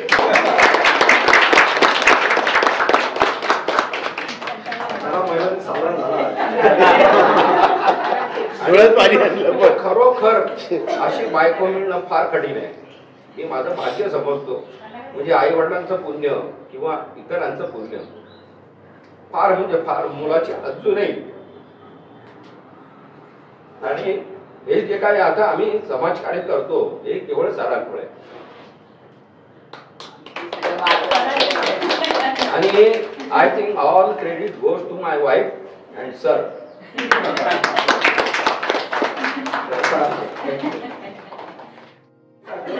जे आतापर्यंत आहे जे आहे माझ्या आई बाबा तर आहे, माझ्या वडिलांनी सुद्धा आंबेडकर चळवळीत आहे. माझ्या वडिलांनी माझ्या आईने तेवढं करून सुद्धा हे केलं. पण माझ्या आईचे जे आतापर्यंत सेवा, काही लोकांना शंका येते की तुम्ही तुमच्या मिसेसला का. माझ्या आईला 40 वर्ष कॅन्सर होता, ब्रेन कॅन्सर, ब्रेन ट्युमर 40 वर्ष. आणि डॉक्टरांनी आशा सोडली होती की ही 3-4 वर्षामध्येच जाणार ते सांगितलं. 97ला ज्यावेळेला कामाला लागलं, 98ला मला होणार, तेव्हापासून मी फक्त एवढं सांगितलं, फक्त माझ्या आई बाबाची काळजी घे. त्यांनी खूप स्ट्रॉंग करून मला म्हणजे एवढं केलेलं आहे. तेव्हापासून अगदी मरेपर्यंत तेवढं माझी मुलं पण तेवढी सगळं करत होती ती. आणि ती गेल्यानंतर थोडासा मोकळा झाला होता, त्या पिरियड मध्ये येत होती. आणि आता माझ्या घरामध्ये माझी बहीण आहे जे आजारी सगळं तीच करते. साक्षी बोलते आपण जाऊया 2 वाजता, तिला जेवण द्यायचं आहे, तिला खाऊ द्यायचं आहे, हे करायचं. आणि हे माझे जे सक्सेस जे आहे मी आतापर्यंत त्याची तुमच्यासमोर उभा आहे बघा. एक आदर्श पत्नी, आदर्श महिला, आदर्श बहिणी कशी असेल. ही माझ्यासाठी माझी पत्नी सुद्धा आहे, माझी आई सुद्धा आहे, माझी बहीण सुद्धा आहे आणि माझी मुलगी सुद्धा आहे. ही 4. म्हणून आज तुमच्याकडे मी त्या दृष्टीने पाहतो. तुम्ही माझ्या बहिणी, तुम्ही माझ्या आई आहे, माझ्या मुलं. लहान मुलांना मी प्रत्येक सांगतो, लहान असू दे मुलगी असू दे, तुमची नजर पायाखाली असते. जर तुम्ही ज्यावेळेला तुमच्या घरामधल्या महिलांना जर तुम्ही रिस्पेक्ट दिला तर तुम्ही इतरांना रिस्पेक्ट द्या. हे तुमच्या घरात म्हणत आहे. माझ्या यशस्वीचं कारण किंवा माझे जे तुमच्याबरोबर फॅमिलीचे रिलेशन फक्त ह्या व्यक्ती. आणि हे सांगतो ही माझी मिसेस आहे ते आमच्या समाजातली नाही. हे पण ही 96 कोळी मराठी आहे. पण ज्यावेळेला काम करता करता आमचं लव्ह मॅरेज, आमचं काम करता करता ज्यावेळेला माझ्याकडे पाहिलंय प्रोजेक्ट, माझ्या विटनेस आहे त्यावेळेचा प्रोजेक्ट 24वा माझ्या लग्नाचा 24वा वाढदिवस त्याच्याच घरी झाला होता. 24,000 गावी. म्हणजे एवढं घरातलं रिलेशन आहे त्याच्याने आमचे. म्हणजे एवढं रिस्पेक्ट करून ज्यावेळेला तुम्ही घरातल्या महिला रिस्पेक्ट देता, इव्हन आमच्या आईला, स्वतःच्या आईला, स्वतःच्या बहिणीला जर रिस्पेक्ट, तर तुम्ही इतर लोकांचा रिस्पेक्ट करा. यांनी तर नाही करू. तुम्ही घरातल्या लोकांना रिस्पेक्ट देत तुम्ही उपयोगच नाही. त्यात म्हणजे मुलं सुद्धा रिस्पेक्ट होते. 2 मुलं आहेत. सगळं मी त्यांना ह्यांना प्रोजेक्टरना माहिती आहे, जवळजवळ बाहेर लोकांना दानच करत सुटलो. माझी बरोबर बोलतात, पप्पा तुम्ही केलं ते आम्ही चुका करायच्या का. मला बोलतात हा मला सल्ला आहे. नेहमी खूप बडबड. हा व्यक्ती खूप बडबड. माझे 13 लाख रुपये बाहेर, 13 लाख रुपये. पण मी हा विचार नाही केला. पण त्याची पॉझिटिव्ह घेतला. आज माझी मुलं सुखी आहे. आज माझा जो हा समाज आहे, या बहिणी आहेत माझ्या, मला काय फायदा. अजूनही सांगावं, अशोका वॉरियरच्या ग्रुपमध्ये मी चॅलेंज करतो, ज्या ज्या भगिनी महिला भगिनी आहेत, सांगावं की अशोका वॉरियरने धम्मदानासाठी अपेक्षा केलेली आहे. आम्ही स्वतःच्या खर्चाने करतो. सगळी जी टीम आहे माझ्या स्वतःच्या खर्चाने करतो. पण ज्या आम्हाला देतात, ज्या आमच्या कामाची, ते आमच्या ज्या आम्हाला आमच्या कामाची पद्धत आहे. काही लोकांनी इथे बहिणीने दिले कामाला पैसे, ते नाव घेऊ शकत नाही कारण की ते गुपित आहे सर. एक भगिनी आहे, तिने आम्हाला बॅगा दिल्या आहेत. अशा बऱ्याच म्हणजे जे आम्ही गिफ्ट दिलं सगळं. आणि दुसरी एक महत्वाची गोष्ट तुम्हाला सांगायची, आवर्जून सांगायची आहे, या खरात ताईने मला पहिला फोन केला होता. त्यांचा माझा पहिल्याच वेळेस आपण भेटलो, पहिल्याच वेळेस भेटलं की दादा असं आहे. सोशल मीडियाच्याच माध्यम, सगळे सोशल मीडियात माध्यम. दादा असा प्रॉब्लेम आहे, माझ्या मुलाला प्रॉब्लेम आहे, जर काय होतं बघा. मी ग्रुपवर नाही टाकलं नाही, त्या ताईने 2-3 वेळा टाकलं, पण मी ग्रुपवर टाकलं, त्यांना कमेंट पण नाही केली. का मी जर नियम तोडला तर सगळ्यांना नियम कळतो. काहींना राग जाईल की जाधव सर मेसेज पण डिलीट करतात. आपण ज्या उद्देशासाठी ग्रुप बनवला त्याच उद्देश करून आपण जायचं, इतर तर आपले मेसेज नाही. तर मी आता सर्वांना विनंती करतो, ह्या ताईंना फुलाचे पाकळे त्यांच्या मुलाच्या आधार सगळं त्यांनी दिलेलं आहे, सगळं गेले त्यांचं. हा त्यांचा मुलगा एवढा ह्याच्या संकटामध्ये, ज्यांना शक्य होईल तुम्ही आम्हाला देऊ नका, अशोक समजलं, पण ज्यांना ज्यांना शक्य होईल त्या ताईंच्या या अकाउंटवरती थोडेफार तरी पैसे टाका, जेणेकरून त्यांची औषध पाण्याची व्यवस्था. हे मी तुम्हाला सर्वांना अशोका वॉरियरच्या टीम तर्फे तुम्हाला मी आवाहन करतो आणि हेल्थची करतो. ग्रुपमध्ये पण तुम्ही पण टाका, ग्रुपमध्ये पण सांगा की अशा प्रकारे त्यांच्या ज्या पोस्ट आहेत त्या व्हायरल करत आहे. वेल एज्युकेटेड पर्सन आहे, वेल एज्युकेटेड, असं पण नाही अशिक्षित आहे. आज त्याची अवस्था काय आहे, त्यांनी पण काहीतरी एक दान दिलं असतं ना पूर्वी, पण आज त्यांची परिस्थिती नाही, त्यांना मदतीची गरज आहे, तुमच्या आमच्यासारख्या मदतीची गरज आहे, समजलं का? त्यामुळे तुम्ही अशोक वॉरियरला मदत करू, तुम्ही दमदान देऊ नका, तुम्ही त्या ताईला मदत करा, एवढीच फक्त मी तुम्हाला विनंती करतो. आणि याच्यानंतर कोण बोलणार तर नाहीये, तुम्हाला बोलायचं आहे अजून कोण बोलणार का? आता अध्यक्ष भाषणांची आमच्या अशोका वॉरियरच्या मार्गदर्शिका नेहमीच म्हणजे बोलतो डोक्यावरती हात, तो डोक्यावरती हात आमचा निर्मलाताई माने या माझी प्रिन्सिपल आहे, आणि ते आपल्या मार्गदर्शक अध्यक्ष भाषण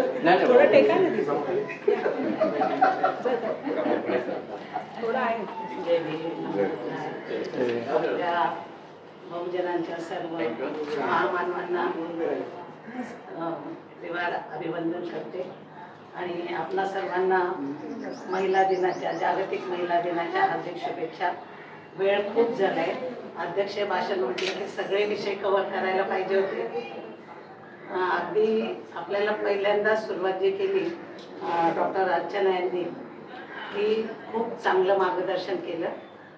TB वरती त्या बोलल्या, आणि TB हा असा रोग आहे की ज्याच्याने सगळ्यात पहिल्या डॉक्टर आनंदी जोशी, त्या आनंदीबाई जोशी स्वतः अमेरिकेत जाऊन डॉक्टर होऊन आल्या, पण स्वतःला उपचार न मिळाल्यामुळे त्या गेल्या.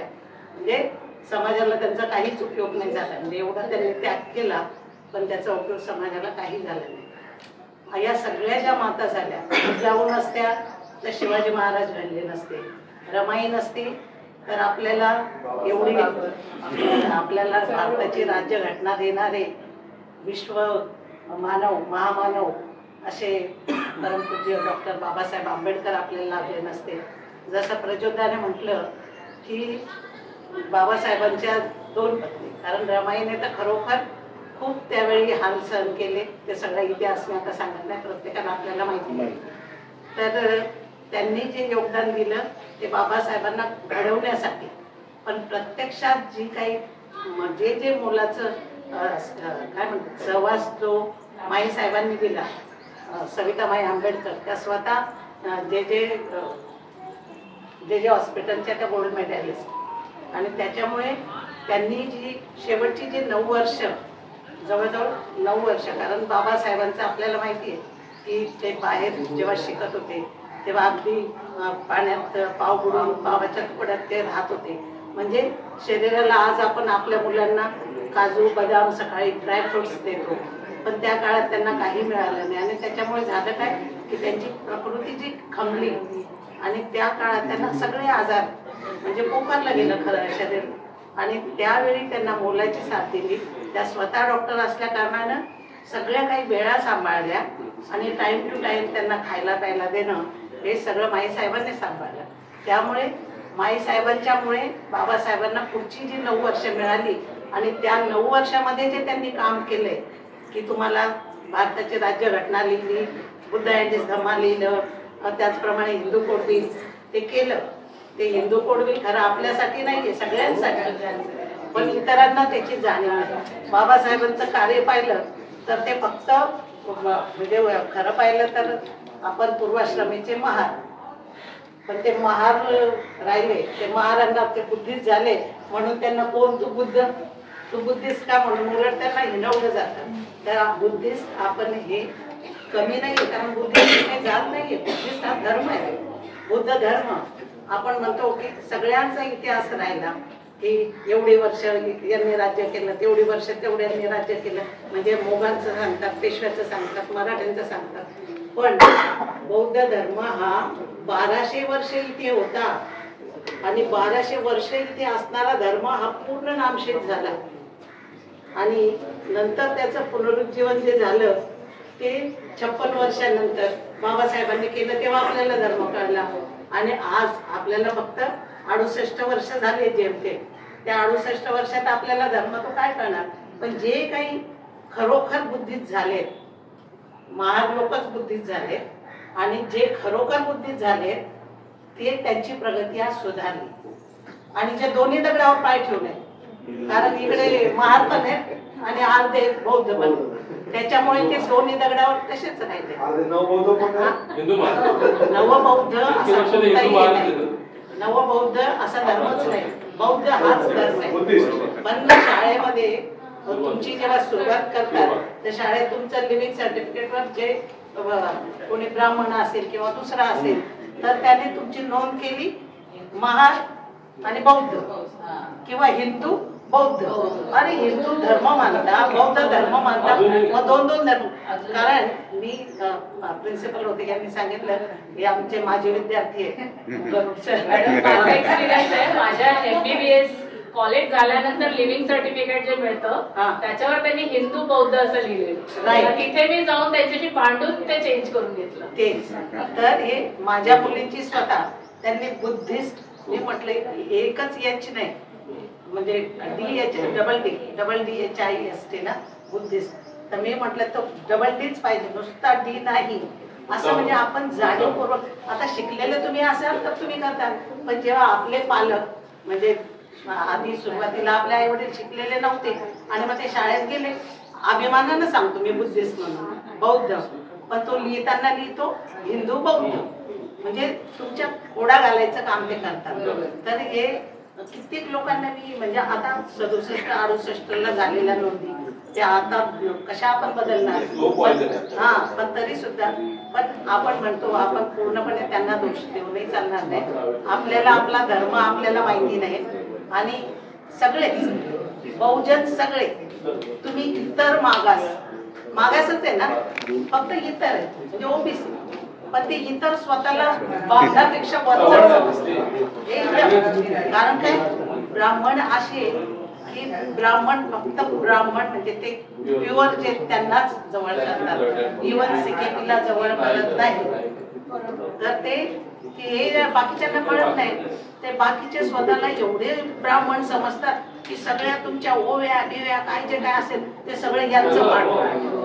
आणि तुम्हाला मिळतं काय त्याच्यातून, प्रत्यक्ष तुम्हाला जवळ कोणी करत नाही. ते स्वतःचे अगदी म्हणजे जवळचे घेऊन तुम्हाला आता पाहिजे असेल तर ब्राह्मण म्हणजे प्युअर RSS वाले आणि CKP, आता प्रबोधनकार ठाकरे, तर यांचं साहित्य ते मानायला तयार नाही. खरं उद्धव ठाकरेला कोणी जवळ करायला तयार नाही का, तो पण ब्राह्मण पण तो CKP, म्हणून हे बाकीचे त्यांना जवळ करणार नाही. म्हणून बाकीच्यांना हे कळलं पाहिजे. साविता आता मग अशी डॉक्टरचं नाव नाही माहिती, मी डॉक्टर म्हणाला निकिता काय ना, अच्छा निकिता उंबरकर, ओके. तर त्याने म्हटल्याप्रमाणे सावित्रीबाई फुले यांनी सुरुवातीला जर का शेण गोटे जे जे काय केलं एवढे जर का त्यांनी कष्ट घेतले नसते तर आज आपल्याला हा दिवस पाहायला मिळाला असता का, आज आपण महिला दिन साजरा केला असता का, तर ते शक्य झालं नसतं. आणि त्यांनी काय फक्त त्यांच्यामुळे आपण शिकलो का, त्यांनी जी शाळा सुरू केली त्या शाळेमध्ये शिकणाऱ्या पहिल्या तर ब्राह्मणच मुली होत्या. आणि जेव्हा त्यांनी म्हणजे पूर्वीच्या काळात आपण म्हणतात की देवदासी प्रथा होती ना पूर्वी, की या सोडून द्यायचे लोक. तर हे लोक काय करायचे की मुलींना वापरायचे आणि यूज अँड थ्रो सारखं. मग त्या मुलींना जर समजा गरोदर राहिल्या तर काय करायचं, तर त्यांच्यासाठी यांनी ती फलक लावला आपल्या याच्यावरती आणि सांगितलं की जी कोणी म्हणजे असं ज्यांना शक्य नसेल त्यांनी इथे येऊन बाळंतीण व्हायचं, शक्य नसेल तर मुलं इथेच ठेवायचं आणि जायचं. म्हणजे हे त्या काळात केलंय. 1848ला पहिली शाळा काढली आणि हे जे कार्य केलं त्यांनी त्या काळात, म्हणून आज आम्ही त्याची फळं चालतोय. आणि म्हणून आज आमच्या स्त्रिया ज्या आहेत त्या सगळ्या क्षेत्रात आहेत. आपण म्हणतो की प्रत्येक यशस्वी पुरुषाच्या मागे स्त्रीचा हात असतो, तसा स्त्रीच्या मागे पुरुषाचाही हात असला पाहिजे. तसं आमच्या संगराज गरुडने त्याचं उदाहरण दिलं, खरोखर चांगलंय. अशा लोकांचा हे म्हणजे समाजामध्ये असण्याची खूप आवश्यकता आहे. नाहीतर तुम्ही तंगडी खिचायचं काम करता, स्त्री कुठे गेली, काय गरज आहे, कशाला चालली काय, तर हे असं करू नये. स्त्रीमध्ये एवढी क्षमता आहे की ती स्वतःचं घर सांभाळते, स्वतःची मुलं सांभाळते, स्वतःची म्हणजे स्वतःचं तर सगळं सांभाळते, आजूबाजू परिसर समाजकार्य जे करता येईल ते करते. म्हणजे तिच्यामध्ये एवढी चिकाटी असते. भले तिला पोटभर खायलाच पाहिजे जरुरी नाही, ती उपाशी राहून आपल्या वाटेचं सगळ्यांना वाटते. तर अशा पद्धतीनं प्रत्येकाचीच कहाणी आहे. आपण पूर्वीचे सगळेच गरीबच होतो, सगळे दरिद्री होते, कारण आपल्याला शिक्षणाचाच अधिकार नव्हता, त्यामुळे आपण शिकूच शकत नाही. आणि हे सगळं मुद्दाम त्यांनी केलेलं कारण काय की जे काही करतोय आपण ते दुसऱ्यांना कळू नये म्हणून तुम्हाला शिक्षणापासून वंचित केलेलं. फक्त ब्राह्मणांनी शिकायचं, म्हणजे जे काय करतो ते फक्त ब्राह्मणांना माहिती, आतमध्ये काय केलंय ते त्याचं त्यालाच माहिती. जेव्हा आता आपण पाहतो की बाबासाहेबांचा एवढा द्वेष का करतात, कारण बाबासाहेबांनी भले आपल्या यांनी सुरुवात केली की शाळा काढल्या, सगळं काही केलं आपल्याला, पण खरं तुम्हाला राज्यघटनेच्या याच्यातून सगळी जी कामं केली आहेत महत्वाची ती सगळी बाबासाहेबांनी केली आहेत. आणि म्हणून बाबासाहेब हे पण आमचेच असं म्हणायला काहीच कमी नाही. म्हणून कारण बाबासाहेबांनी एवढं केलंय की ते त्यांनी जर काय स्वतः शिकले नसते, संस्कृत काय आणि काय काय एवढ्या बाबासाहेबांना 8 भाषा येत होत्या, एवढं संस्कृत ते त्याच्यामध्ये सगळं दडलेलं आहे, ते सगळं उघड झालं. आता आपण म्हणतो अतिक्रमण, ते अतिक्रमण काय त्यांचा दोष नाहीये, त्यांना ते माहिती होतं सगळं. त्यांना माहिती आहे की व्यक्तिपूजा, कारण त्या पूर्वीच्या काळामध्ये म्हणजे आपण सुरुवातीपासून पाहतो, आताही जर आपण पाहतो की ते बायका करतात ते मार्गशीर्षातले गुरुवार, तर त्या गुरुवारी काय ते आता मगाशी सांगितलं त्यांनी ते याचं काय ते महालक्ष्मीचं पुस्तक देतात, तर ते महालक्ष्मी म्हणजे आपली महामायाचे, हे सगळं आपल्याला माहिती, ते आपल्याला आता कळलं, आधी नव्हतं माहिती. पण वर्षानुवर्ष आता 100-150 वर्ष ते लोक त्यांना जसं कळलं आणि त्यांच्या लक्षात आलं की बाबा हे आता आपल्या हातातून जाणार, कारण या बाबासाहेबांनी असं केलं की सगळं उघड केलं. आणि ते जिथे जातात तिथे बुद्धाच्याच मूर्तीला कपडे गुंडाळा, डोळे लावा, दागिने घाला, हे सगळं आणि गुंडाळून ठेवतात लोक. त्याच्यामुळे आपल्याला ओळखायला येत नाही. आता जसं जसं आपल्याला कळतं की अरे बाबासाहेबांनी स्वतः म्हटले की पंढरीचा विठ्ठल तो दुसरा तिसरा कोणी नसून बुद्धच आहे, तर हे सगळ्या ठिकाणी बुद्धच आहे. कारण हे लोक स्वतः पूजा झाली की पाया पडा, तर बामणाच्या पाया पडणार. त्याच्यामुळे त्यांच्याकडे देवळं कुठे होती, त्यांच्याकडे ना देवळं होती, मंदिरं बिंदिरं काही नव्हती. आणि म्हणून त्यांनी हे सगळं काबीज करायला सुरुवात केली. आणि म्हणून आपल्या बऱ्याचशा लेण्या ज्या आहेत त्या ठिकाणी तुळजा म्हणा काय म्हणजे सगळे जे आहेत अतिक्रमण, ते अतिक्रमण पण एक आहे की 100 वर्ष झाली नियमानुसार आपण काही करू शकत नाही. कारण पण जे आहेत ते वाचवायचा प्रयत्न करायचा. आणि त्या वाचवण्यासाठी सगळ्यात महत्वाचं की आपलं लेणीवर जाणं. आपण लेणीवर जर नियमितपणे जात आलो, समजा आपला वाढदिवस आहे तर मुलाचा वाढदिवस घरी न करता लेणीवर केला तर तुमचे नातेवाईक वगैरे मित्र कोणते सगळे लेणीवर तुमचं येणं होईल. चैत्यग्रहात तुम्ही फक्त वंदना घेऊ शकता, बाहेर आपलं मस्त एन्जॉय केलं होऊ शकतात. असे उपक्रम आम्ही करतो. पण असे आपण सगळ्यांनी जर केले तर आपोआपच म्हणजे समजा आता बोरिवलीला राहणार कान्हेरी देवस्थानला जाऊ शकतो, अंधेरीमध्ये राहणारे इकडे येऊ शकतात, असे आजूबाजूचे सर आपण करू शकतो. तर असं सगळ्यांनी आपण करूया. आणि आमचे अशोका वारियर अनिल दादाने म्हटलं, अनिल दादा काय प्रज्योता काय आणखी आमचे आले ना यशवंत गांगुर्डे, तर हे सगळेच जण खूप चांगले आहेत. आणि आम्ही धम्मसर इथं काढतोच, त्याबरोबर एकच हे असतो उद्देश की सगळ्यांनी आपण एकत्र यावं, आपली माहिती घ्यावी. आतापर्यंत आपल्याला नव्हतं माहिती, पण निदान माहिती झाल्यावर तरी जागरूक व्हावं. आणि म्हणून या सगळ्यांचे खूप खूप धन्यवाद. आपणही आलात याबद्दल आपलेही धन्यवाद. आणि आपली जर इच्छा असेल तर स्वेच्छेने आपण दमदान करू शकतो, अशोका वारियर्सला करू शकतो, किंवा आता त्या खरात मॅडम सांगितल्या तर त्यांनाही आपण आपल्या परीने जे मदत करता येईल ते करूया. आणि थोडक्यात माझे मी 2 शब्द आटोपते. कारण सगळ्यांना ऐकून मला इच्छा होते मी पण काही सांगावं, पण मला बोलायला काही वेळच नसतो. धन्यवाद.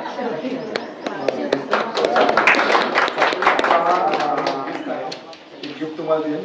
मी त्यांचं नाव नव्हतं ज्याने आम्हाला हे दिलं, त्या आमच्या डॉक्टर अर्चनाताई चंदन शिवे, त्यांच्या आईच्या स्मरणार्थ त्यांनी आम्हाला धम्मदान दिलं. म्हणजे आम्हाला सांगणार त्यांनी धम्मदान दिलं आणि त्यांच्या धम्मदानातून आम्ही गिफ्ट आणलेलं आहे. त्याबद्दल आईसाठी काय म्हणतो आपण भावपूर्ण आदरांजली व्यक्त करतो अशोक वाटेतर्फे. आणि आपण जे दिलं आहे धम्मदान त्याचा आम्ही स्वीकार केला आहे आणि आपल्याच नावाने ते आपण देतो असं आम्ही जाहीर केलं आहे. तर आता अशोक वाटेतर्फे ज्या महिला भगिनींना बँक जे काही पुरुष त्यांची नावं असतील त्यांनी आपल्या पत्नीची वगैरे नावं सांगा, त्याची पण आम्ही बॅग आम्ही देऊ आणि ती बॅग आपण सर्वांनी घ्यायची आहे. सर्टिफिकेट आहे, सर्टिफिकेट सम्राट अशोकचा स्टिकर आहे, तो आपल्या भिंतीला सुद्धा चांगली भिंत असते भिंतीला सुद्धा तुम्ही लावू शकता. नंतर ते स्टिच असतं नाही का त्याच्यावर भिंतीला सुद्धा आपण हे करू शकतो. हां तर हां ते सुद्धा त्याचे आणि बॅग आहे ना सर तर जशी नावं घेणार ना त्यापैकी येणार. मंगलताई, अर्चनाताई, ह्या ताईंचं शेवटी नाव ठीक आहे.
सर्वप्रथम आपल्या जागतिक महिला दिनाच्या सर्व महिलांना हार्दिक शुभेच्छा. एक मिनिट जरा इथे लक्ष द्या.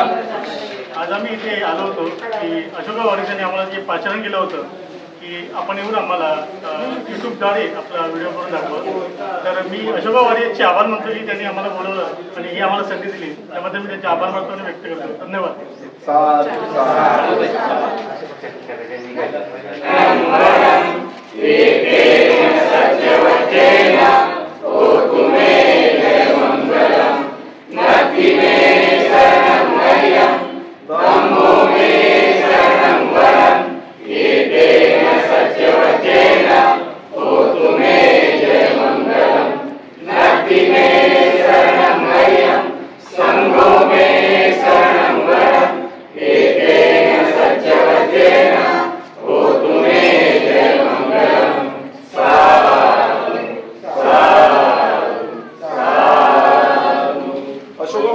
टीम मेंबरना